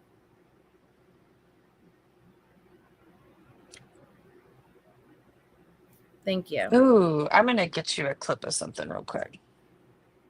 Before the FBI took over that we learned about for the first time this week. Not through the motion to compel process. This was a giant secret. When we get to the FBI, we don't know who did the work. You heard that any of that information is redacted. We don't know who did the work. It's a giant secret. We know that by the time the FBI gets involved, the profile, the text file, that's a snip to use to try to identify somebody is more than twice as big when it gets to the FBI from Autism. We don't know how. We don't have any notes. We don't know who did any of the work. We don't have any lab protocols. We don't have any quality assurances. It's not reliable. You're not asserting that Mr. Kohberger's DNA sample was uploaded into any of those databases, that his was, like, for example, his own DNA was one that was matched from the crime scene. Not asking whether the crime scene DNA was uploaded, but whether he had, as a, for example, customer of one of these companies, uploaded his DNA. Well, Your Honor, I don't have the jed.com file. I don't. Okay. And so just for anybody who may be a bit confused, right, I'm just going to break it down. So the judge, and I love this, and this is what I said last episode when I said the judge is coming in with the questions to where the state doesn't even argue it yet, like he's coming in and he's saying, hey, before we go further, are you arguing not that the DNA from the crime scene, the single source DNA from the sheath was uploaded, right, to these GED matches, was Bryan Kohberger's DNA, because you do not have rights or your amendments violated from DNA from a crime scene being left. You don't have, oh, this violates my amendments and my rights.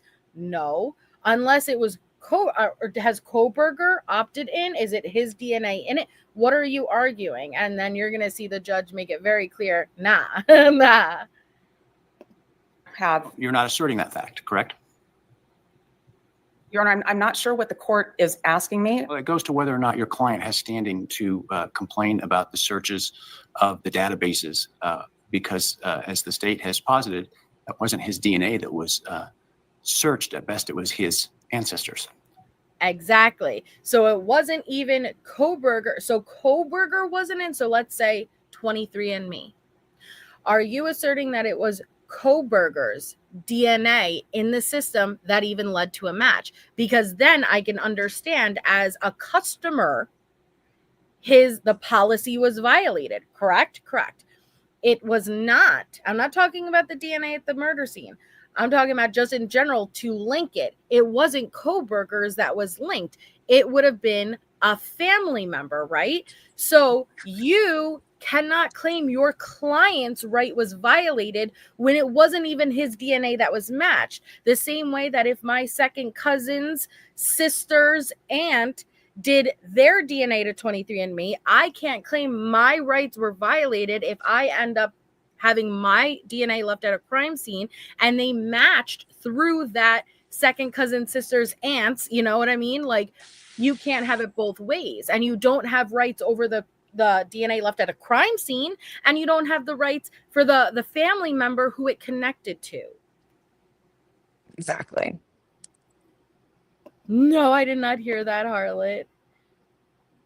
Did you source me yet, Leah? I'm waiting. Can you please source me to the community?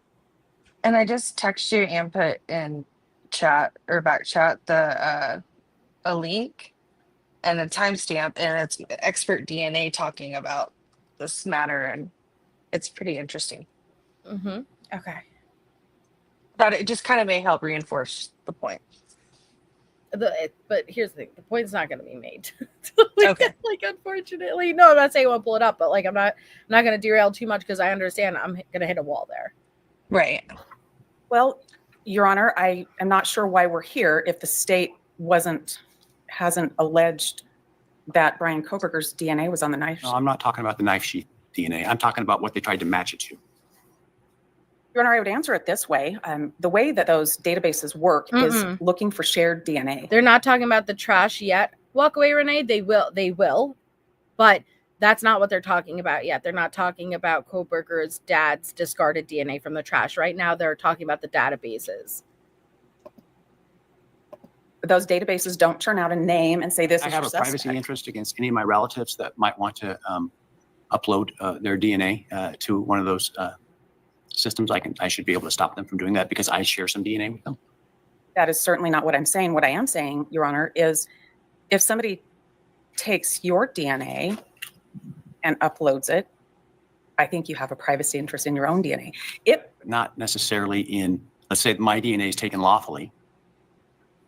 What privacy interest do I have in the search of the DNA of others? Exactly.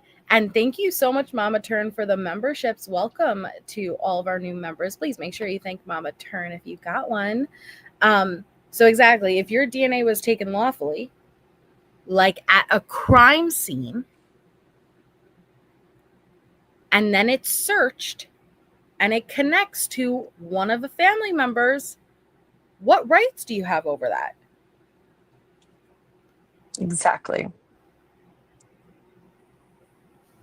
That's a loaded question. Why is it a loaded question? Isn't it a factual question? Yes. Well, it is, Judge, but you're assuming that the DNA was taken lawfully, and our position. I agree that part is an assumption. In my Where, hypothetical, I said Leah? my DNA. Sorry, please. And this is what gets me most frustrated about people who come in and make arguments like this, which it's totally fine to make those arguments. I respect it. Like I said, I would love for you to stay, but can you not direct me to that source? Because I don't like when people state things as fact, tell me I'm stupid, and will not point me in the direction of where you're sourcing it from. You're repeating something. You're telling me you're speaking for the literal DNA community, which I don't know. Do they have a hotline number or something? But if you're going to speak as and state things as fact, please just source me, and maybe you're right. Maybe you're 100% right, but I won't know if you don't point me in the direction of where you're getting your information. Position. I agree that part is an assumption. In my hypothetical, I said my DNA was taken lawfully. Why would I have standing to object to the search of other people's DNA simply because I might share some genetic information with them because they are distantly related to me? Well, Your Honor, our position is that this work was not done lawfully, that it was unlawful, that there needed to be a warrant, that this was done outside of a warrant. And I'm not asserting on behalf of anybody else in this, any relative, anybody who might have been named or not named. This is about an identification process. It needed to be a lawful process. It wasn't a lawful process. It was in violation of Mr. Kohberger's rights. I don't know how he cannot. How was it in violation of his rights? Excuse me? How was it in violation of his rights? Well, Your Honor, he's been in custody You're for saying 2 that years. I understand your position, which frankly is not well supported in the law, that Woo! if hypothetically here, He he went to this crime scene, committed these murders, and left DNA on a piece of evidence, that he now has the ability to object to that evidence being searched for identification purposes. There's no case that suggests that concludes that. And it seems to me to be an extreme position to take in light of the case law. And Are you talking about the NIST? So just typing it in. Are you talking about the NIST? At 177. Okay, I'm looking, Leah. I'm trying to understand how you get there. Well, I think Your Honor is asking me about things that I anticipated the state would argue, their abandonment theory. And I would remind the court that the Ross case said that abandonment is a knowing intentional leaving of something, for one thing. For the other thing, I think that the court is asking me to take a position where it feels like burden shifting to me. I'm trying to understand the legal argument and how this is different from example from latent fingerprints. Well, Your Honor, I think that things like latent fingerprints and like CODIS, there's statutes about CODIS in Idaho, about what's allowed in CODIS. This is a different search. This isn't an STR search. That's what happens in CODIS. This is a different search. So I'm going now to, I'm sorry, the constitutionality of using the DNA that was allegedly on the knife sheath. And because I understand your argument is twofold. One, your client complains that a search was done of databases of other people to determine whether or not any of them might be related to the person who left the DNA on the knife sheath. That's thing one. Thing two is an objection to the law enforcement searching the DNA by testing it and getting a profile from the knife sheath without a warrant. My question goes to that latter point, understanding the basis for that, because I can't find any case law that would support that idea, that somehow a warrant would be needed for DNA left at a crime scene. Well, I think in our briefing, Your Honor, that we cited the court. What are you giggling about? I love that part. Like, why would you need a warrant for DNA left at the crime scene? Yeah, exactly. You don't need a warrant for DNA left at the crime scene, yet at the same time, you're not openly admitting or denying that it is your client's DNA left at the crime scene, right? Because you can't do that. But you don't have rights over that. Right, and they already had a warrant to go inside the crime scene house, you know? It was legally obtained. That's why he said it's legally obtained. And thank you so much again, Mama Turn. That's very kind of you. And Leah, I got it up. I'm gonna wait for like the transition here, you know, so we could finish listening, and then I will pull up, and thank you for sourcing. I will pull up what you gave me. Court to some cases. I did, I think, one concurring opinion in a case that held otherwise. Your Honor, I was going to talk to the court about third-party data, and I was going to talk to the court about the Davis case that talked about something that the police lawfully had and a subsequent test, the Skinner case, when there's something that's lawfully held, but there's a subsequent test. So those are the things that I want to talk about. Our first point is it was an illegal search. And this is if Search, the which court's search? assumption. Which search? It was illegal. Well, first the snip at Othram, then the snip at the FBI, and then the trash pool. So you're talking about the DNA testing of the material left allegedly on the knife sheath. I'm talking about the Idaho State Police Forensics Lab taking a piece of evidence given to them by Moscow Police Department. Yeah, the piece of evidence is the DNA left on the sheet. You see how she's not willing to state it in his words. It reminds me so much. Who does it remind me of? I don't even remember. Oh, well, no, I don't even know. I have someone in my mind.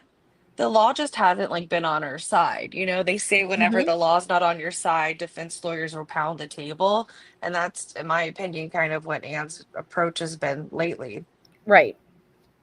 I'm gonna run go for it.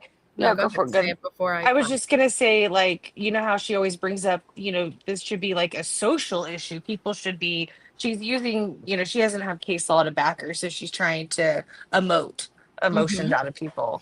Well, and she's basically, listen, don't get mad at Hitler because he's repeating back to you what you're saying in very black and white terms, and you're not good with the black and white. You have to dance around it. But that's all he did was literally repeat back to you what you said without all the fluff. And it's like, well, I'm not saying that. Yeah, that is what you're saying. Cut to the bullshit, because again, the smoke and mirrors isn't going to work for that much longer, because at the end of the day it's going to be black and white.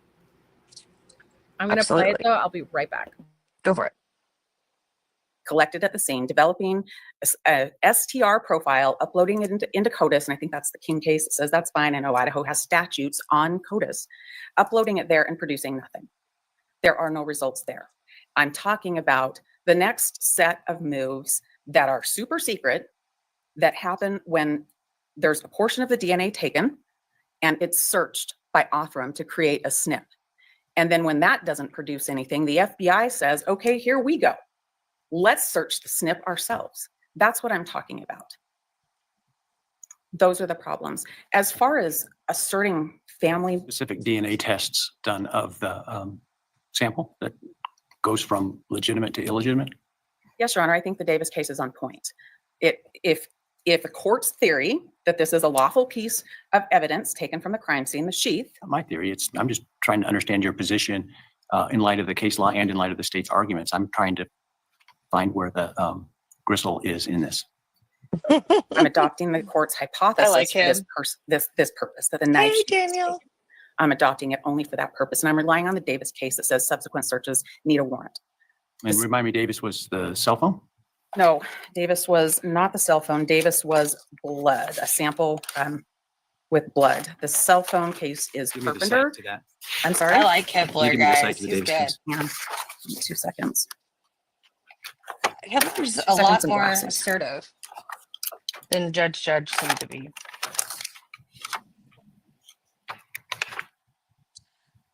So, Dudley, she's trying to find a case law to back her position that she feels like the DNA at the crime scene should have had a warrant. And And I then apologize, also, 'cause my she memory doesn't tends like to the be way it was fact-based and not uploaded to name-based, and CODIS. so that's my liability. Well, it's going to take me just a second. I apologize. So, if he doesn't like how it was uploaded to CODIS, the way I apologize. I wrote the name down, but not the site in my notes, but I know it's cited in our briefing. I can't remember what page. It is 690 F 3rd 226. Yeah, I think they may, Christina. I think they may All have a right, lot and- of evidence. So those are the Okay, what did I miss? So she was basically trying to find the case law, and I think the case law that she's bringing up, if I remember correctly, Melissa, was the one where blood or something was obtained from somebody that initially they thought was a victim, but ended up being the perpetrator or something. I don't know. And they didn't obtain it through warrant. So she's looking at her notes, trying to give Judge Hippler, a stance on her case law. Okay. She's still fighting it. All right. Let's see. You didn't miss much. the 3 areas that we believe that there should have been a search warrant and there wasn't. There is an expectation of privacy in one's DNA that society is willing to recognize. And I think I talked to the court a little bit about the things that happened in this case that were super secret. Okay. I think we've gotten to the point where we were talking, and this goes to recognizing an expectation of privacy when there's all of this Yes, secrecy Leon. surrounding it. We had gotten to the FBI where the SNP profile was twice as big as that from Autism. And then the FBI went into databases that violate the Department of Justice interim policy. You heard a lot about okay. that Department of Justice interim policy, and that policy it's on page 6 of that particular exhibit that the court has. It says that they're not to go into databases that aren't allowed. And they did that. The court has that in another. Okay. And you know what? I understand your argument with that. But again, it's not illegal. I'm not supporting it. I'm just saying the biggest issue you have on your hand is the person's, not even Bryan's, okay? The person's DNA that they use to connect. If they, well, I don't know what their option is. If they could do something civil, hey, my violation was privacy, my privacy was violated, and it went against the policy when I opt in for these terms of service. Right. That it's a completely separate issue. So even if everything she's saying is 100% makes sense, it is not an issue of this court right now. Period. It has nothing to do with, and it's not Bryan. It's not Bryan. So it has nothing to do with anything. And it's not evidence being presented against him at trial. If I'm walking into trial and Shay, you stole this Snickers bar, right?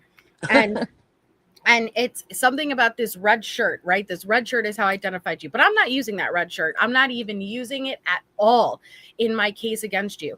And you're sitting here arguing all damn day about this red shirt. What the hell does the red shirt matter if I'm not presenting it against you as evidence? I am not using it to identify you. I am not using it to prove you were there. I'm not using it at all. It's just something that came up early on in the investigation.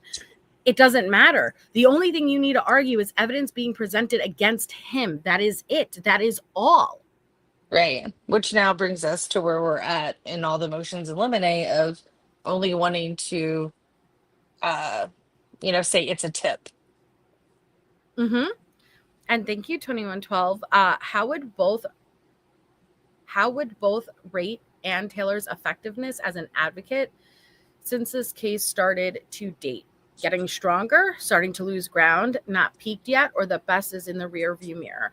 I think that Ann Taylor, and thank you so much for the support, I think this went in defense's favor with the gag order.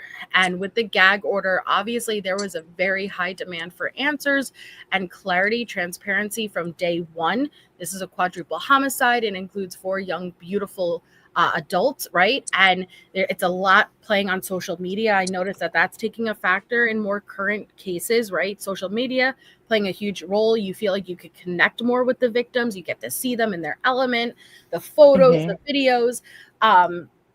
And so along the way, usually what we can see from defense attorneys are them out advocating for their clients, right? They're out and they're pushing that narrative, doing media interviews. And that is not something we saw with this case. It was very closed and tight-lipped.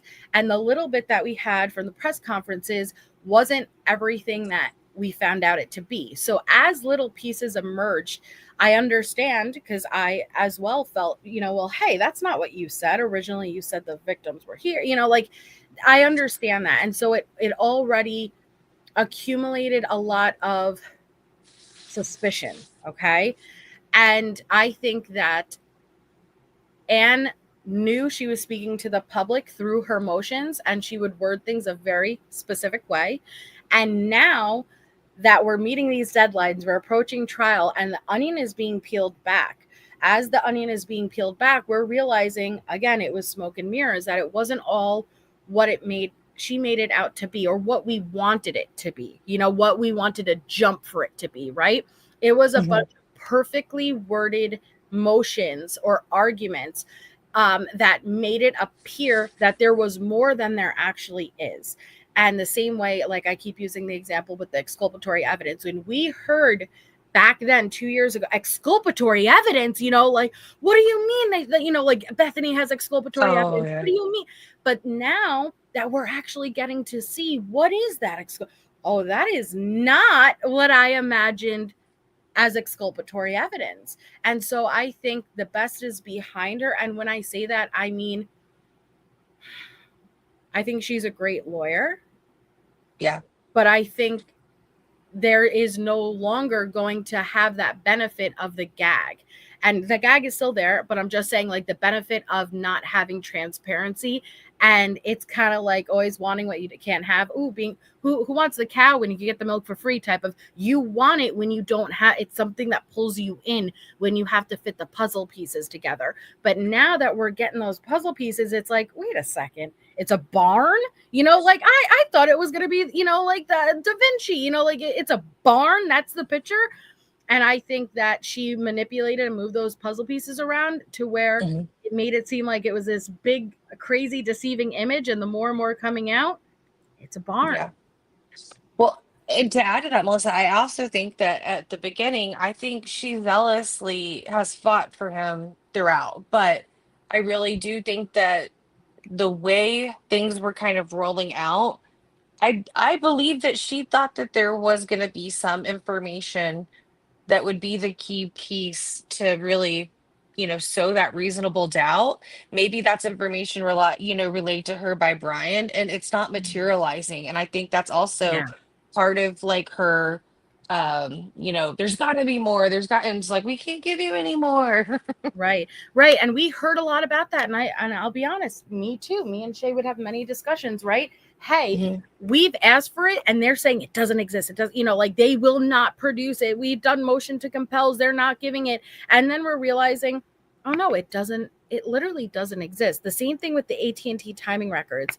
Okay. And I don't know, I'm not 100% confident with prosecution, meaning there's no one memorable for me, besides Santa Claus, but like I wish they had a very strong dominating the courtroom presence the way Anne does.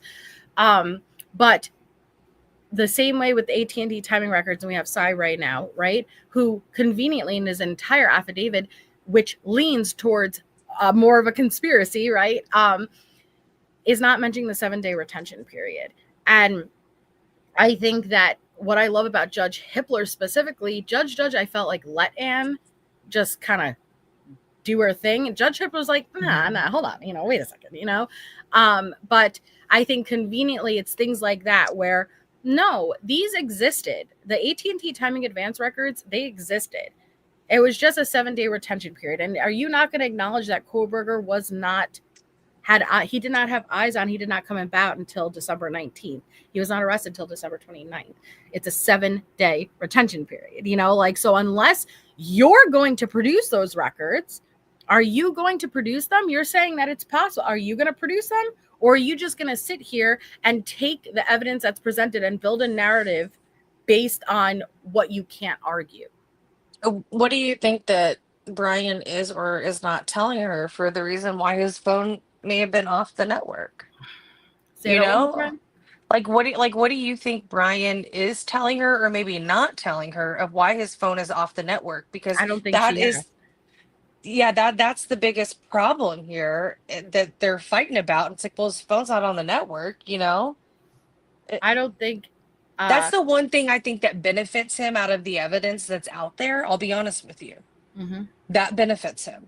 But it's all the other stuff that's really hard. And when you see the other evidence and what the crime is, I could see how one can conclude that you would turn your phone off or leave it somewhere else to not show you were present at a crime scene. That's not uncommon. People have done it. Absolutely. Absolutely.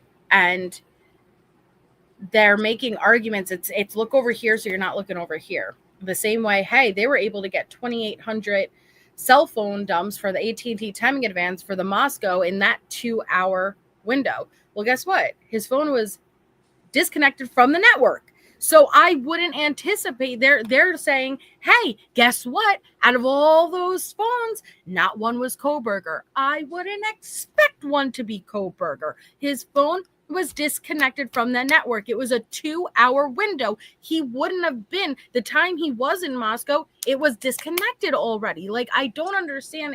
It's very much over here, over here, over here. And people aren't in the 7 logical minutes. brains. Yes.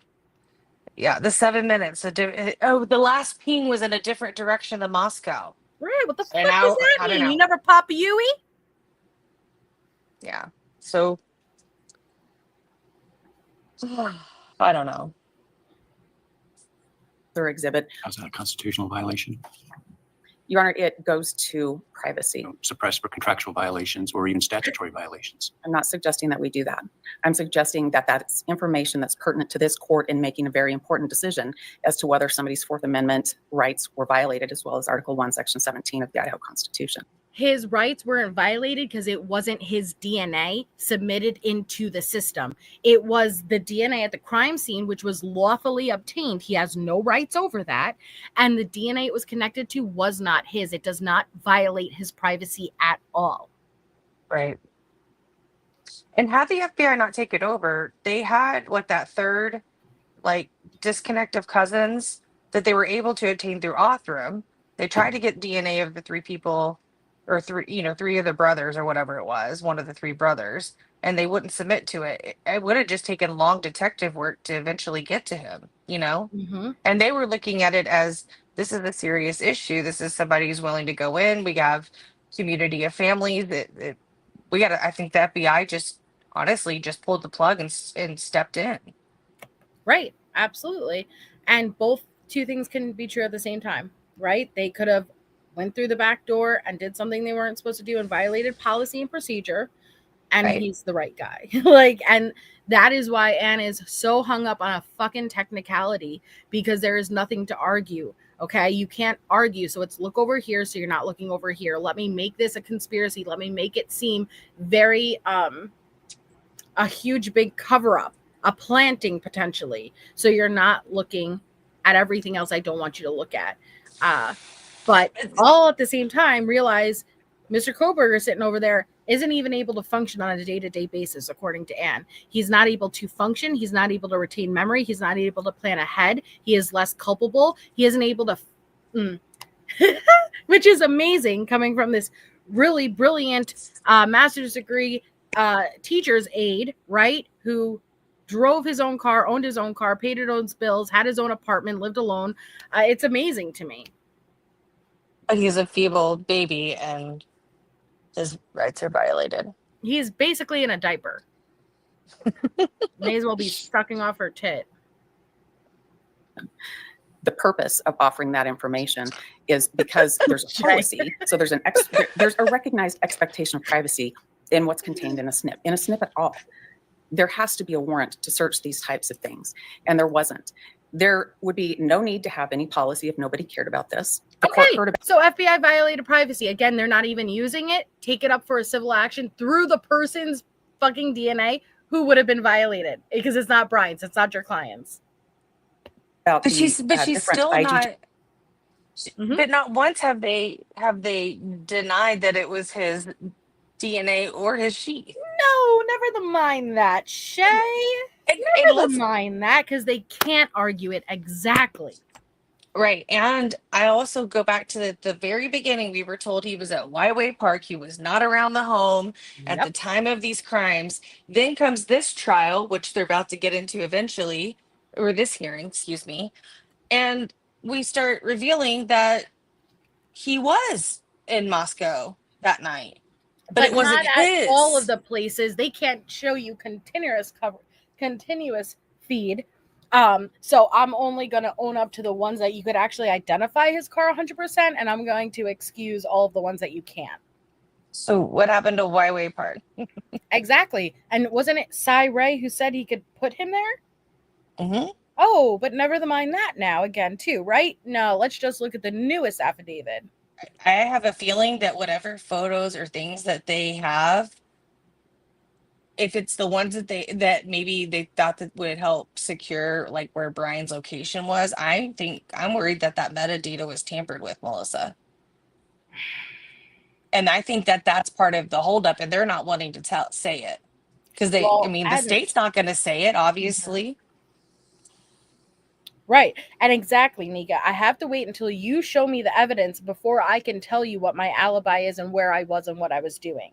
Let me build a narrative. You knew all of the evidence presented against you. Hey, I caught you at this camera at this time and over here, and this is all the evidence against you. Well, I'm going to build an alibi that perfectly goes around and incorporates those things while at the same time putting me somewhere else. You know what I'm saying? Well, yeah, and I kind of feel like we're in the upside down world because like we're in the courtroom talking about this, but the reality for a lot of the investigations is the alibi would have been provided like when talking with investigators. Yes. This is a very different situation given what it is and the magnitude. So I guess I'm just kind of, wondering like if you have to give an alibi to police in other investigations, why this one time don't you have to give it? The police aren't going to tell you everything about what they have at a crime scene and what they have on you. No.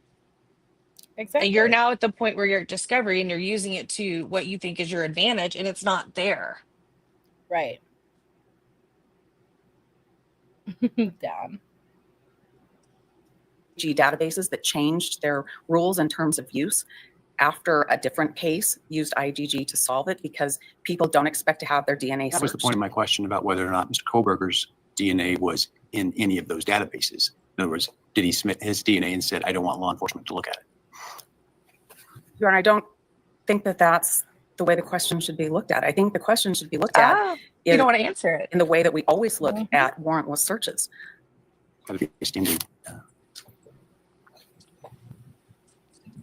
Your Honor, we're here because the state has alleged that a single piece of evidence ties Mr. Kohberger to this case. They've alleged that there's a knife sheath that has DNA that they allege matches Bryan Kohberger. He's now been incarcerated for 2 years facing capital murder. I'm not sure, unless we're shifting the burden to me, what else I can say. Well, you have a burden of showing that the items ought to be suppressed. This is a warrantless search. There's no justification for this search. Right. Assuming a warrant is required for this type of inquiry. Well, Your Honor, we think it is. And we think it is based on case law, third-party doctrine case law. That's Carpenter. Thinking about cell phones, that's the Riley case. If you have a cell phone that gets taken at an arrest out of a car, a subsequent warrant to search the cell phone is required. So we think a warrant was required for these subsequent searches, and there was no. Right. I'm not going to argue that it leads directly to my client, but I'm going to argue along the way, which, let me be clear, I'm not saying that things need to be done properly. I do acknowledge that, but it's a policy violation. The FBI, not the state, not any evidence they're presenting, deal with it accordingly. Phone is required. So we think a warrant was required for these subsequent searches, and there was no warrant in this case. There's an expectation of privacy. I struggle with, I struggle, to be frank, and where you're going to have to try to convince me, I guess, is I struggle with the idea that DNA left at a crime scene, that there's any expectation of privacy by someone who leaves DNA at a crime scene, that DNA can't be, as you say, searched without a warrant to establish identity. Well, Your Honor, I don't think any of us can go out of our houses without leaving DNA all over the place. Not go to a crime scene. The question of how something gets somewhere, that's the subject of the trial. I think the Carpenter case is really instructive for the court here, and that case was about, it was about third party with cell towers. And there was a concurring opinion in that case. I think that's instructive. We leave DNA everywhere. If you carry a cell phone and it uses the towers, there can be a trail of where you went. Everywhere? I'm sorry? Don't we leave fingerprints everywhere? We do leave fingerprints everywhere, but I would say, Your Honor, that things like your movements, cell towers, the contents of your cell phone, those are really personal things. That's how you carry out your business. That's how you go. You drive your car to go to the doctor. Your cell phone's heading on those towers. DNA is even more personal than that. The tests are so different than they used to be now. It can pick up all kinds of information. It takes very little DNA. DNA lives on surfaces a lot longer than fingerprints live on surfaces. So without more, they're not much of an indication of anything. There's a warrant requirement to protect people from unreasonable searches. And that's what we're asserting here. But again, Bryan didn't go through that.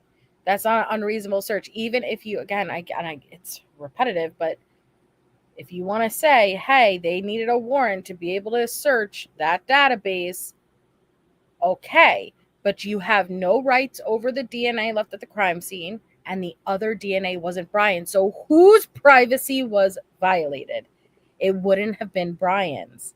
So all of this comes back to a mute point. Yeah. I like Santa's just chilling over there in the corner. He's like, come on, Ann. I know. But unfortunately, Shay, not one of them have impressed me so far. Oh, I like the attorney, Jeff. I like him. Not taking the spotlight in my mind so far. I mean, yeah, I don't know. Anne dominates the courtroom when she's in here. She takes my attention. I'm drawn to her. I haven't felt that with any of them yet, and I think that's going to be an issue. At least for people like me, it's going to be an issue. I've gotten to hear them argue a little bit, but I feel like the person who's probably argued the most out of everything has been Anne, though. Yeah, but I'm open. I'm not against it. I mean, I'm not against them. It's just like, and I always use something that's in the forefront of my mind. Rewatching Casey's trial, Jose Baez dominated that courtroom. Right. That's the problem. Prosecution didn't. So yeah, when the defense is dominating the courtroom, and it's already very hard, and this is going to be, think about how long this trial is. This trial is going to be months and months long. We don't know if the jury is going to be secluded or not. And so sequestered. I'm sorry. What am I, secluded? Sequestered or not. And the evidence, think about even how much we've read through. It's going to be very mind-numbing, a lot of it. And so to have that presence and to take that, be the alpha in the courtroom is very important. Yeah, but when I look at other cases that are claiming misconduct and I look at, say, Karen Reed's defense team, like Yannetti and Jackson are amazing. I don't really think Anne has really impressed me much. She may be the alpha in the courtroom, but she hasn't really impressed me. Well, that's coming down to what's the argument. But unfortunately, a lot of it is we're humans. And a lot of it is making it attentive enough for us to remember.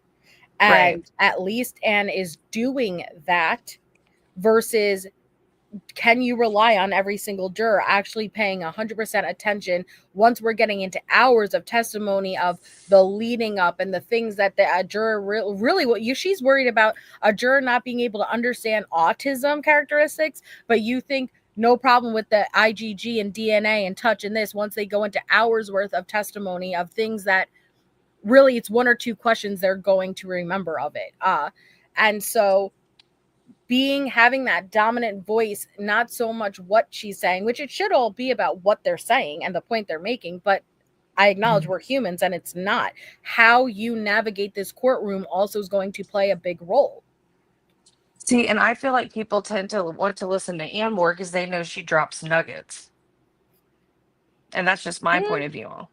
No, it's how she drops the nuggets for me. But I'm listening because I've had more fun looking at states' responses in these motions because they have the nuggets coming in. They have the truth bombs coming in. But Anne visually in the courtroom draws my attention. Okay, so you think like document-wise, the states definitely showed up, but the courtroom dominance is Anne. Okay. Yeah, and I think it plays a big role. I wonder, I just wonder how things will progress. Because they brought in the appearance of that other lawyer or that other attorney general. I think she was just doing the jury, right? Mm-hmm. Okay. Because I didn't know if they were going to supplement the one that left last year. Because they had a deputy attorney general from the state that was with Jeff. And then she left and they didn't replace her. Interesting. Yeah. And that was one of the things Anne was fighting, that like they, the amount of lawyers. Yeah. Okay. I mean, there's so much information contained in your DNA, and you can't stop from shedding that when you go out of your house. None of us can. Can't stop the shed of DNA. To be able to have that searched without a warrant could put anybody in jeopardy. There's no privacy left. If that's going to be the standard, you put it in. Ma'am, sorry, these people willingly submitted their DNA. This isn't just shedding DNA out in public and, hey, you caught my DNA in the fart in the wind. No, I am submitting my DNA specifically to connect to people all over the world. Yeah, because that's what they want to build their family trees. Right. A warrant could put anybody in jeopardy. There's no privacy left. If that's going to be the standard, you put it in public so it can be searched. That can't be the standard. That would erode the Fourth Amendment. Our position is that there is an expectation of privacy that society is willing to accept. Our position is that there's case law that supports this.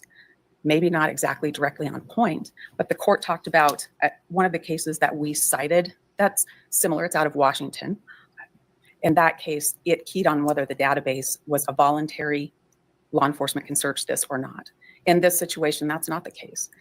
You know from the exhibit you have and from the testimony that you heard that the FBI went into 2 databases that they weren't permitted to search. So if the court wants to go clear to that extreme, and the court shouldn't, the court should look at the Fourth Amendment. The court should look at expectation of privacy. The court should look at the 3 places there was a warrant required and it wasn't given. But if the court wants to go all the way down to whether or not there was a database searched where the people consented to have their DNA searched, our case is different.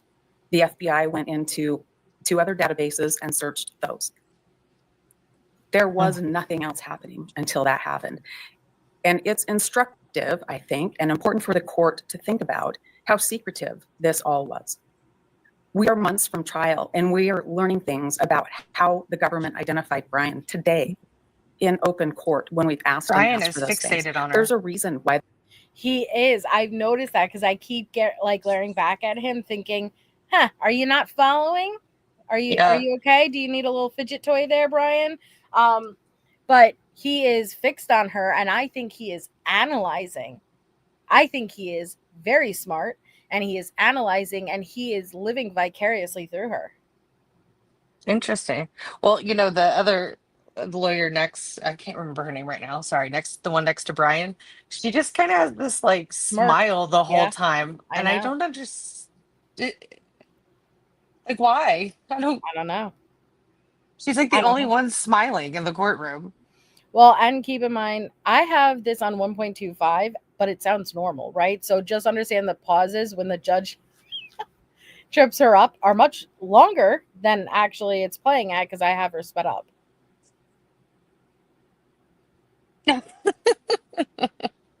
Yeah, Betsy. No, It's all Amber. coming together. It's all coming together. But yeah, she is full on smirking and smiling. Not appropriate, ma'am. There's so much secrecy. That's because there's a violation of privacy rights. That's why there's so much secrecy. Or- Your Honor, this is an extremely important motion, and the court is going to decide whether we do have any expectation of privacy left or not. Right. The IGG evidence in this case should absolutely be suppressed. I suspect the state's going to raise an issue that you may need to respond to, but I'll let you respond to that if they do raise that issue. I'll be prepared, Your Honor. Thank you. Good night, Diana. Good night. Thank you, Your Honor. Why should I I like him. permit evidence obtained potentially by searching databases that by its own policies, law enforcement said they wouldn't search? So a couple of points on that. First, even assuming that that's all correct and that they violated the terms, The problem immediately, and yeah, this is petty. Let me be petty. He's not loud enough already. Get loud. Say it assertive. Dominant. You got to be dominant. He needs to stand closer to the mic. Like Out of raise the question, 2112. Sorry. Yeah, Wait, he what? needs to stand he needs to get up there and he needs to say it with his whole chest 10 toes down. Your whole mofo chest. Right. The same way that even Anne is arguing stupid points. She's saying it like the entire, all of our DNA, everything comes down to this, judge. Do we not have rights as private citizens or not? So it's not the argument, it's how she's making the argument. So now the state comes up and they have the argument, but it's not about how they're making it. You see what I'm saying? And it makes a big difference, I'm telling you. No, I do not think there's a possibility. State prosecution has already said they will not be doing a plea, that they have enough evidence to nail him. And I think a plea would have come about a long time ago. But I think at this point, Anne is trying possibly to get that plea. And I don't think Brian's going to plea. Mm-mm. I don't think he wants to plea. I would, if I was him, I wouldn't at this point, just from public perception. Well, and the reason why too is, think about it. If he stood silent whenever in his indictment, well, they're gonna, that was on purpose because he's like not asserting anything. So everything's done based on 10 steps ahead for their appeals process. I think at this point it would be foolish probably for him to plea if that was even an option. Right. Just because of that appeal, Mm-hmm. And I think that's a lot of the things they're relying on in some of their stuff, is hoping that maybe law will develop and it'll be reconsidered later. They do watch, Lisa. They monitor social media, even in the Watts. An ATS can tell you. It comes out that there are people who specifically monitor social media and what's coming out in the groups or on YouTube and things like that. So they're aware. Do not think that they're not aware. To be the evidence. the terms of service, Your Honor, don't affect the Fourth Amendment. The terms of service, and certainly Mr. Kohberger does not have standing to raise a violation of the terms of service. And even if he did, the remedy for the terms of service is not a violation of the Fourth Amendment. As we argued in our brief, the individuals, and as came out in testimony today, the individuals who are utilizing these databases, and we're talking about millions of them, are willingly sharing their information with each other, with millions of. Exactly. Everyone utilizing these databases are willingly sharing their DNA with millions of other people. Like, this argument is not made for here now in this scenario. And Melissa, remember the TOS that they went against that company was actually the largest DNA database. Mm-hmm. Yep, I remember. It was was it like 9 million or something? It was wild. It was a lot. And he needs to, I don't know. I don't know if it's the blue that's just going in. He's not standing out to me. He needs to like wear maybe like a red tie, something. And I know that sounds silly. You need him to judge it up? I need him, yeah, because he's blending into his skin. He's you know what I mean? He's of the fairer complexion, and I don't know. He's not dominating my eye. He blends in with the background people. Like, stop, come on, you know, like he's got to take the forefront, guy. The prosecutor in the Karen Reed case, he was wearing 2 different plaids, Melissa, which was driving me nuts. And then I looked at his tie. Did you forget him, Shay? And no, I'm not done. I am not done with patterns. You wait. The tie was leopard. See? And you remembered him. I did. It stuck out in your fucking brain, didn't it? Will you remember him? I will, but not. Nah. I mean, Shay, he's identical to this dude. Look at this. Kinda. I would say Lord Farquaad was really great in the Quentin Simon trial. Remember how beautiful his suits were for the defense? Like, I remembered all of the beautiful clothes they wore. I know. And he needs to be dressed like this guy over here. This dominant suit. Defense, see? Dominant. You see that blue? Jay is very stylish. He is blending in with just this guy. But now, hey, wait. You got to take Jay out of the equation now because he will not be there. So it'll be Anne, her, and Beaker. I'm just saying a suit like this is much more dominating than him. Do you think we could submit a tip? Yeah, like you need, and you think it plays a huge role, okay? And I'm not just talking about in court, in dress to impress, right? It really is a factor. We are humans. These are the things our eyes are drawn to. And so you wearing a loud statement piece we're not going to forget you. We're not going to. But also, if things look too flashy, that some jurors may not like that. It doesn't have to be flashy. Like I said, guy in the corner. You see that blue? It's dominant. He's the alpha. He's sitting in a corner like a bitch, yet he is dominating that corner. And it's maybe 2 shades of blue than the suit that Wade Wilson wore. He's doing good. Fuck Wade, but maybe we get some of Wade's suits. But it's not just like confidence. Did Poops and Scoops already sell those? She never got them back. Those went to Jesse. Oh, gotcha. He doesn't need to come out with crazy, but even a red tie, you know what I mean? He just needs a bow tie. I think with a loud color. Just a little pop.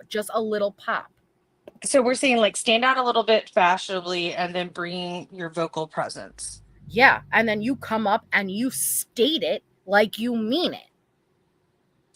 Oh, Kelly, I know. That's why I was saying Brennan's not memorable to me because he does have a Weasley voice, but that plaid on plaid with leopard was too much for me. Can't do it. But I think they do need to, and I think Ashley should do something a little different too. I'd like to see her in some color. Striped works. Now you're getting kinky. Watercolor. I like it. Are willingly sharing their information with each other, with millions of other people. Isn't there a subset that says, but I don't want these people to look at it? In some of the data, the FBI, as I understand the evidence, then says, okay, we agree, we won't search those ones. So I'll address that part, but on the database piece, the issue is that no one sharing this information with millions of other people could have a reasonable expectation of privacy. The test for that isn't, do they have a reasonable expectation of privacy against law enforcement? It's against the public writ large. Right. So for example, like we cited in our brief, 3 different cases where Idaho's appellate courts have found people have given up a reasonable expectation of privacy in information that was shared with a single company. And it was shared with that company just so they could get the service from that company. Here, we're talking about people sharing it not just with the company, but with millions of other people, because sharing it is the purpose of providing it to the database.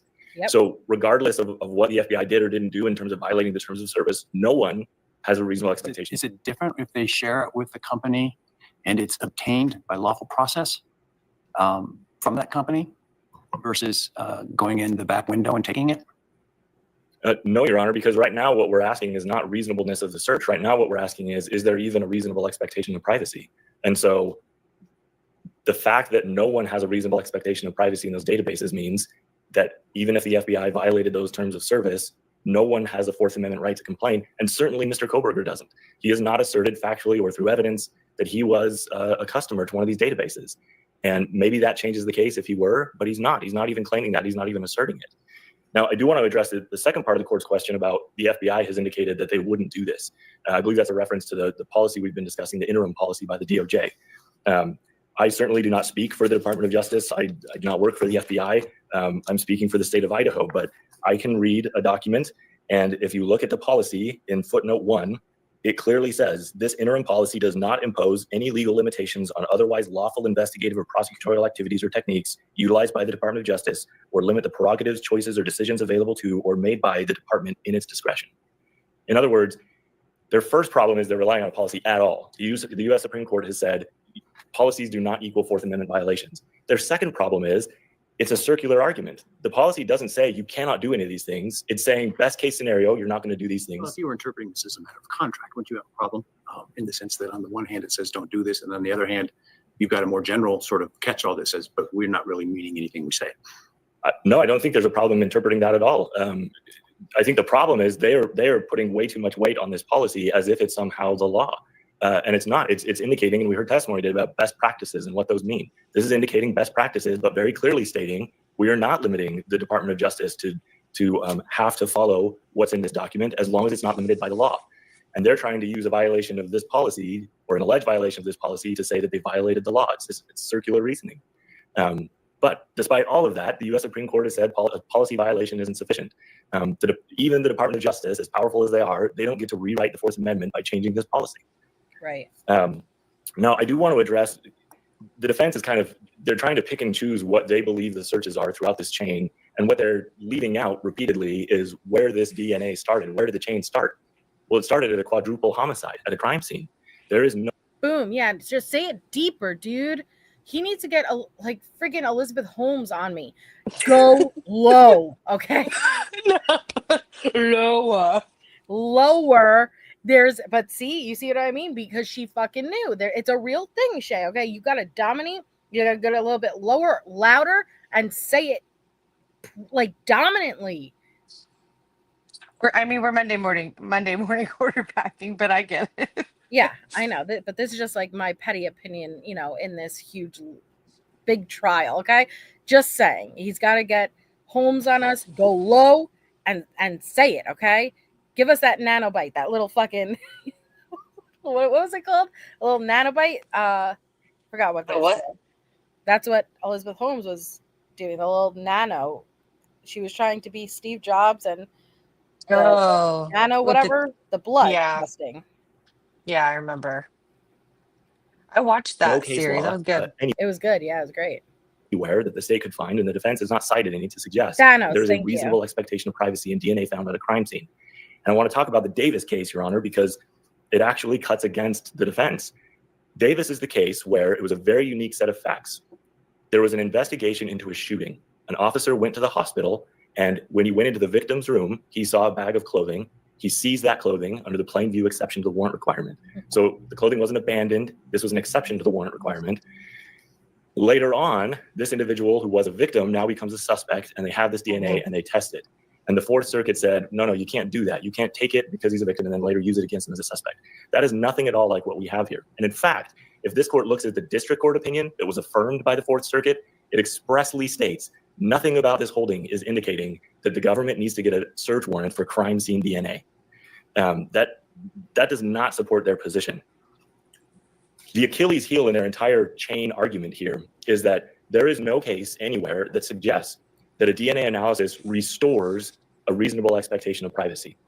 So in the Davis case, no one lost their reasonable expectation of privacy. It was seized pursuant to the plain view doctrine. The other case that they're relying on is that recent Supreme Court decision from Arizona. They attached it to their reply. That case is similar to Davis in that the DNA was collected from someone who consented to it under a statutory framework because they had to provide. Sorry, when you said Thanos, I was like, that was it. No, Thanos snapped his finger and made the world disappear. Theranos, that's what it was. Close enough, though. Honestly, close enough. Oh, she was so interesting too. Like the She way was she super interesting. did you I like that one, and I also watched the one on Netflix, the Elizabeth, other girl that was the Savannah Connors. Seyfried. Yeah. Oh, No, wait, no, the girl that she plays in the Gambit. It's the one where she's supposed to be like from another country. She moves to New York, pretends like she's a socialite and cons everybody. And like the arts. oh, but I Can Pay, Anna Delvey. Yes, yes, that one I was Can super Pay. interesting too. Mm-hmm. Yes. She was, Eh, and she was on Dancing with the Stars with an ankle monitor last year. What? Yeah, you didn't know that? They had No. Anna Delvey with a fucking ankle monitor on Dancing with the Stars. Stop it. Yeah, that's what today's society has come to, yeah. Oh shit. I know. Like, look at the photos, man. She has like the gorgeous stilettos and then the ankle monitor. I knew it was a little Yeah, piece it's of high fucking nuts, fashion. man. 2 vials of blood, so it could be tested for alcohol and drugs. Again, that case would have come out differently had the 2 vials of blood been found at a quadruple homicide. That is a pretty big factor in deciding whether or not someone has a reasonable expectation of privacy. In Idaho, while this specific issue has not been addressed by the appellate courts have told us what to look for when you're talking about a reasonable expectation of privacy. And it's things like ownership, possession, control, ability to regulate access. Mr. Kohberger had none of those things with respect to the DNA on the knife sheath. We are talking about not just a crime scene, not just a murder scene. We're talking about a murder scene in a house to which he has asserted no connection whatsoever. 4 victims to which he has asserted no connection whatsoever. We're not just talking about his DNA happened to be found in, a dresser drawer or something. It was found on a knife sheath where 4 people were killed by a knife. This is as crime scene as it gets. And that's where the DNA was found. And they can't cite any case law whatsoever. And so they try and just ignore that and skip over it and say, well, let's just talk about the DNA analysis. The other problem they have, as this court questions indicated, is the analysis that was done in this case, as we heard the evidence today, is not something that revealed a bunch of private medical information.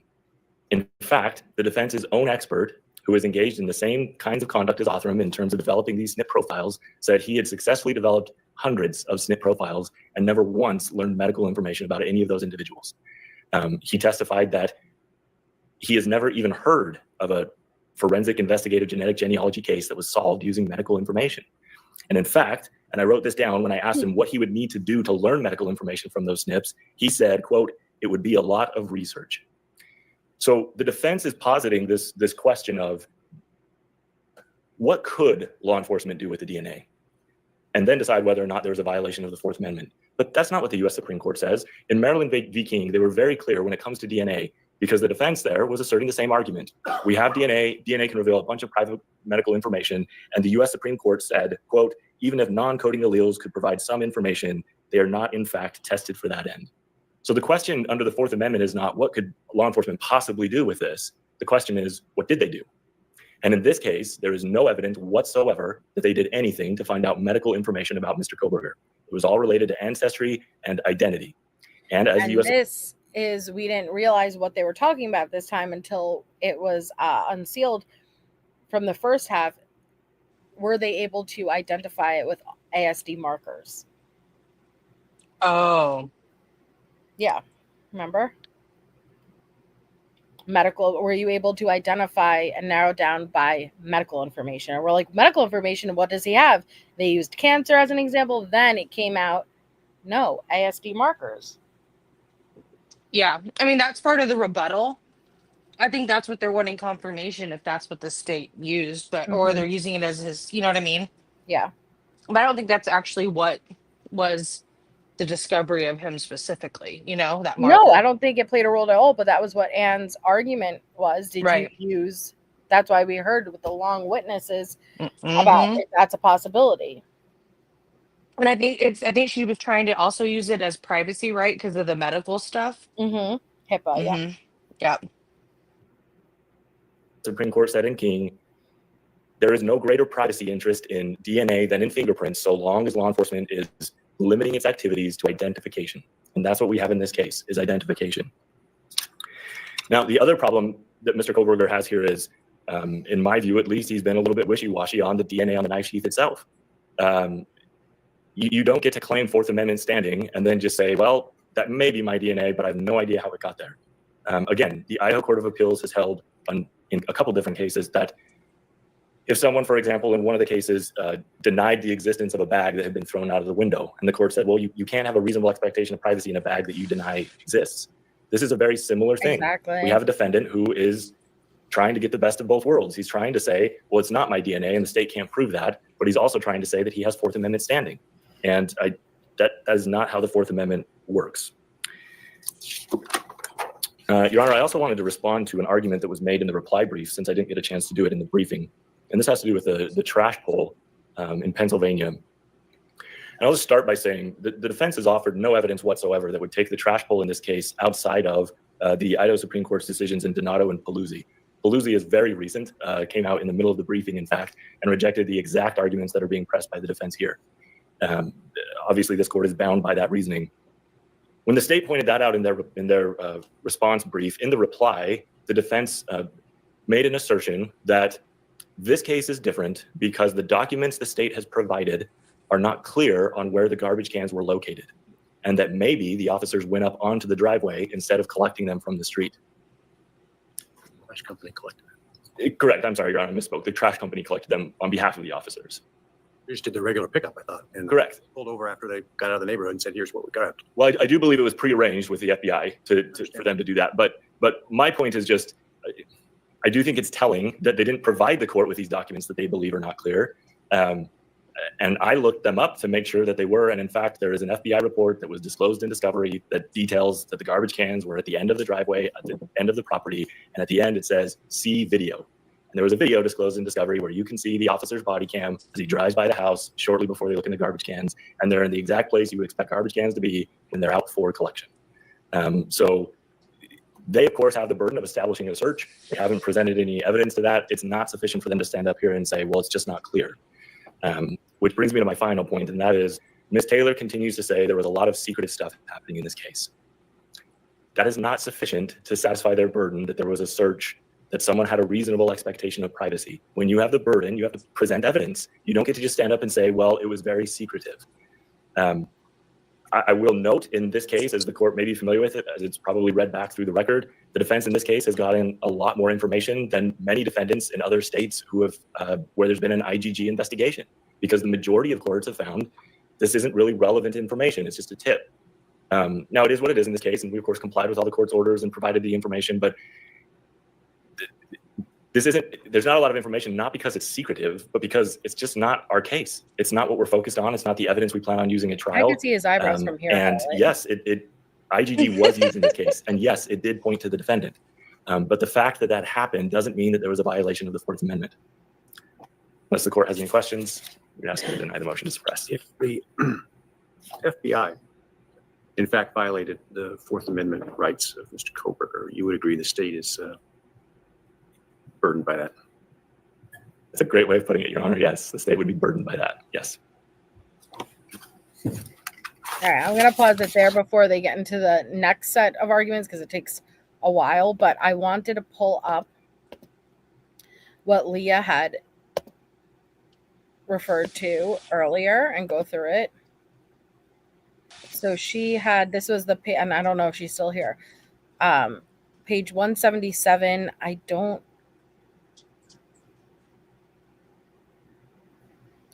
Crap, I had it written down. 177. Lee, are you still here? But this is from NIST. Forensic DNA Interpretation and Human Factors, Improving the Practice Through a Systems Approach. And it says, if the expert qualitative comparison terms during testimony, they must clarify that these descriptors are secondary to the accompanying numerical value of the DNA results. In other words, the qualitative association must be considered in tandem with the statistic when assigned. Without this spoken caveat, the fact finder may not fully understand the intent of the qualitative comparison. When presenting an LR, the expert should explicitly state the two mutually exclusive propositions. This clearly communicates to the fact finder the opposing views about who the sources of DNA are. For example, the two propositions could be that 1, the DNA came from Mr. Smith, or 2, the DNA came from an unknown, unrelated individual. Then, the expert should express the value of the DNA comparison, which explicitly contrasts the probability of the DNA results given to the two propositions.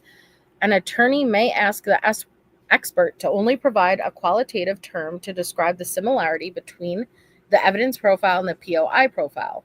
In this circumstance, the expert should state the statistics are necessary to express the value of the DNA comparison. Although it is ethical and professional responsibility of the expert to attempt to provide the value of the DNA comparison, the court system may not permit this. See call out box 6.2 for an example of how the expert can what?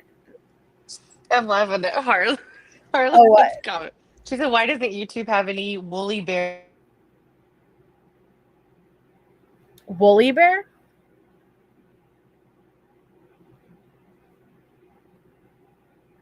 Have any woolly bear emojis? Is Leah here at all? Because I want to make sure I'm reading specifically what she wanted me to read.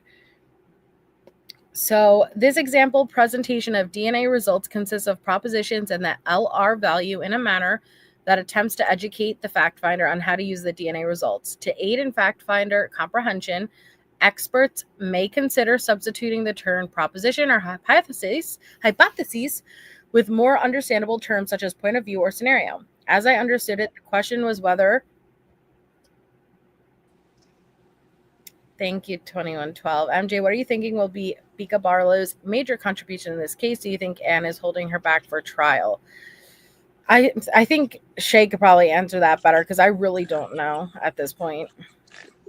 Go ahead. You snort, giggle. Sorry. Okay, I don't know what happened. You meant caterpillar, Harlot? Is that what you're trying to say? Like woolly eyebrows? Oh. Because you put 2 caterpillar emojis up. So I was like, wait, what? Okay. What are you thinking will be major question, do you think? No, I mean, I think that she's definitely gonna be the person who's going to argue, or sorry, she's gonna be like doing testimony for what I believe to be probably a majority of anything related to the DNA, IgG stuff.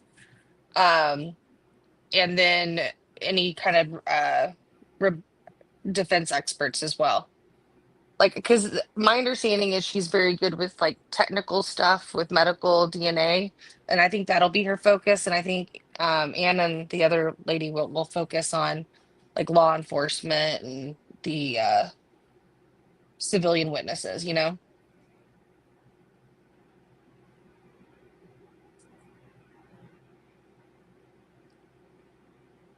Are you going over it? I'm just trying because the argument that I thought she was making. Go to page 175. Transfer. And this is more about the calculating the value of the... Right, because she was talking about how much DNA is it. That's why I went and got you that clip from that with that expert that talks about how much DNA. The DNA was deposited. Okay, so DNA results, presence, absence, quantity, cannot tell the fact finder when or how the DNA was deposited. Right. The expert should avoid case-specific examples or jargon that the fact finder would not understand. Okay. Oh, okay. So the presence of DNA alone does not mean that an individual must have touched or had direct contact with that item or person. Is that? Right, which we know that. Right. But we're talking about single source. That's why, it's important to know, like, when those experts get on the stand, they'll talk about, the amount of DNA that they had to test. And according to an expert that read over the documents and was on law and crime, she described it as it was a lot of DNA for it being touch and single source. And I thought that was interesting to hear because, like, I actually really like expert testimony. I'm looking forward to that when we get to trial.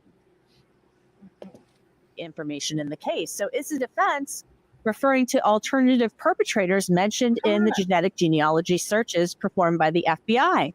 It sounds like it. Now, there's been a lot of fighting in court over that investigative genetic genealogy evidence the FBI used to identify Bryan Kohberger as a suspect. Police said that DNA taken from this part of the snap on the K-bar knife sheath found next to Madison Mogen came from a male, and it was a single source, but they had to use that genetic genealogy to trace it to Bryan Kohberger. The jury isn't going to hear about this at trial. When it comes to genetic genealogy, they'll only be told that police got a tip that led them to Kohberger. The defense claims the prosecution is going to sanitize this. Prosecutors fired back, writing, "It is unclear what the defendant means in the last sentence of his reply, since this testimony will be sanitized for presentation to the jury to avoid the IGG process. I'm so It must sorry. also not falsely suggest that there was any other evidence or tip that led the state to Mr. Kohberger. There is substantial evidence gathered both prior to the tip and subsequently, leading to Mr. Kohberger being the person responsible for the November 13th, 2022 homicides and burglary. The state will certainly not falsely produce or refer to this other evidence, but will rely on all of this evidence at trial to establish the defendant's guilt." Now, it will be interesting to find out what evidence police gathered prior to the tip that led to Kohberger, because Moscow Police Detective Brett Payne testified until December 19th, 2022, he had never heard the name Bryan Kohberger until the FBI gave him that name. Now back to the sheath and the DNA from Kohberger that prosecutors say was found on the snap. The defense doesn't want the manager of the DNA lab in Idaho, Riley Nolan, calling the DNA touch or contact DNA or offering an opinion about when or how Kohberger's DNA ended up on the sheath. Kohberger's lawyers say DNA can be transferred onto an item any number of ways, but prosecutors say not so fast, and so does Riley Nolan. Nolan wrote in an affidavit, "The phrase touch DNA is widely used in the forensic DNA community and was used in Dr. Ruth Ballard's expert witness disclosures for this case when referring to the DNA on the knife sheath. It is typically used to describe DNA collected from items of evidence in areas on the item that would most likely be touched by the user of that item." Prosecutors write, Ms. Nolan's use of the phrase touch DNA is not unique, but common within the field. Most tellingly, defendant's own DNA expert plans to use the phrase touch DNA in reference to the DNA on the knife sheath. No blood, hair, or DNA from him was found on any of the crime scene evidence except the touch DNA on the knife sheath. And I just really want to pause real quick because I think that that's also what earlier when they came in, not Leah, the person came in and said, how is it that no blood, no nothing, just, no, of his. You see that? Just the touch on the sheath, the snap of the sheath. That does not mean none of the victims. Experts in other cases also use the phrase touch DNA in the same way. And Riley Nolan is ready to testify about the amount of DNA on the sheath. The term trace DNA implies amount. The word trace is defined as a very small amount and is used in the scientific literature when describing evidence samples with low amounts of DNA that do not yield a profile or only a partial profile. I would not be willing to use that term, and it would be inappropriate to apply that term to the DNA on the knife sheath because a trace amount of DNA is not what was detected on item 1.1, and referring to it as trace DNA would be misleading to the trier of fact. So Nolan says this was not a small amount of DNA. Recently, I spoke to DNA expert Kristen Slaper about that amount of DNA taken from the sheath. I thought the context would help. Yeah, absolutely. About that amount of DNA taken from the sheath. So 0.168 ng per UL. Tell me, how much DNA is that? Is that a lot of DNA? Is that a little bit of DNA? Yeah, so in my opinion, that's a lot of DNA.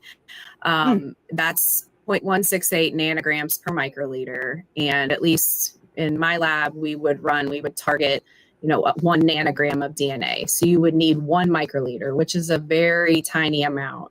If you took all of that sample and you put it into the system, it would be way too much for the system to handle to produce a DNA profile.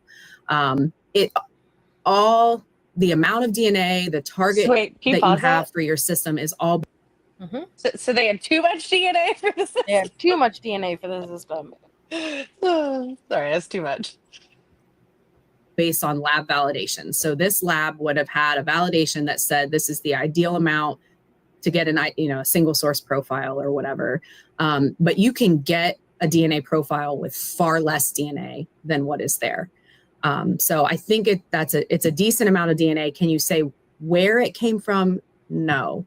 I think the other thing that's important is it's single source. So when you start to talk about transfer, and I think even in one of the documents, they have a diagram of the different types That's of the transfer, diagram. whether it's primary transfer, secondary. Yes. When you're talking about a single source profile that has been transferred onto an item, it seems like it stands to reason that it is from the direct application of that DNA onto that item. Okay, and so let me be clear with Leah. Yes, I cannot say 100% certainty, but it is likely that that is how, for these reasons. But yeah, technically, no, can't say 100%, but it is likely. I mean, it's circumstantial evidence, but I think she's a really good expert at explaining this, where this has been such a hot topic. This is law and crime. Yeah, I'll Okay. drop the link. Now, if you're talking about touch DNA, people shed DNA in various rates, and that's one of the biggest arguments that you'll find is that there's no way of knowing if I touch something one time and then you swab it, will you get my profile off of it? Versus if you swab the same item, you may shed more DNA or more skin cells onto an item than I do. So there's no way of knowing, but ultimately it's from one person, which means if someone else transferred Bryan Kohberger's DNA onto this item, they had to have something from Bryan Kohberger and put it on the item without also mixing themselves into there. So the biggest case that, probably in the history where planting evidence was known is the O.J. Simpson trial or the O.J. Simpson case. And if you recall the evidence in that case, there was a lot of it. But they had a vial of O.J. Simpson's blood that they had collected from him. So the idea that they could take his blood and potentially put it on items to plant the evidence, blood has a lot of DNA in it, and they could then take it. They would have had to know who Bryan Kohberger was. Mhm. They would have had to have a sample from him and also put only his DNA onto this item. Now, remember that selfie? Okay. So That's that important. definitely helps us understand it. And again, Occam's razor, Yeah. You have to jump through too many hoops to get it perfectly for it to not be Bryan who was there, but to also set him up. Yeah. And his DNA was identified before they ever did surveillance on his home, Yes. and got the trash. So it's not like that. That DNA was, in my opinion, is probably worked on pretty fast, Melissa, right? Within the first week of the crime. Mhm. They had the profile, and that if that profile was uploaded to CODIS and it never changed, then Exactly. I don't know, misbehavior, and then why would they choose someone? They just perfectly also happen to choose someone who, he bought a K-bar and a sheath and a sharpener before the murders and a balaclava, and his phone disconnected from the network during the site. You see what I'm saying? Like, how did they pick this guy that perfectly hit everything that looks damning? right. Outside of the DNA, I always felt like the tech was going to be a really big piece of this case. Like, I think there's a lot more that we don't even know about. Yeah. Than in terms of like surveillance. I'm not even going, I would not be surprised if they were able to find a connection through social media at some point that, Melissa, like through some of those other email addresses that maybe accounts were set up under. I wouldn't be surprised if they did. But I think that what people define by words they say is really important. And maybe somebody looks at connection as they knew each other. Right. Because you could follow anybody. I can't say I have a real connection to a celebrity because I follow them on Instagram. That could be an easy way of kind of not talking about some of those things that could come out. We just don't know. Mm-hmm. Because what if we do find that out? That will be damning for people. I think if we find out there was some social media following presence prior to the crimes, I think that will be damning to I people. think Because he knew what he was setting out to do when he moved to Washington, and that it might, like we've spoken about, may have been his intention to move there in the first place. I don't think he chose his victims till he was there. I don't think he did either. No, but I think at some point There had to be that initial starter, right? That initial overlap of where you eyed at least one of them. Mm-hmm. And especially with being in that area and being logged, probably stalking them out, one or more of them out. I'm sure that there's most likely a digital footprint of some kind of a connection. Right. It's fascinating, like, to get to hear it, and I appreciate you having me up tonight. Yeah, and then so I don't know because again we have the April 9th hearing, so I don't know what's going to come out before then. Things are dropping left and right, but I know that let's say that not much comes out. I want to the next live kind of take, because the way I haven't listened to any coverage of this because I wanted to go through all of the motions first and not get biased or hear anyone else's interpretation.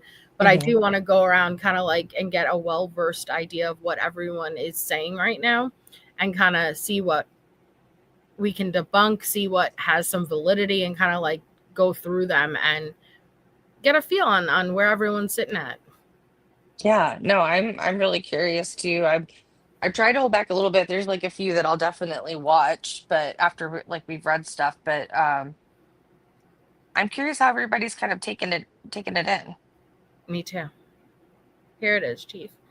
But all right, guys. So gonna hop off for tonight. Thank you, Shay. And I'm just excited to see what Judge Hippler rules and what's gonna be in, what's gonna be out, and I'm just excited. Like it's moving so fast.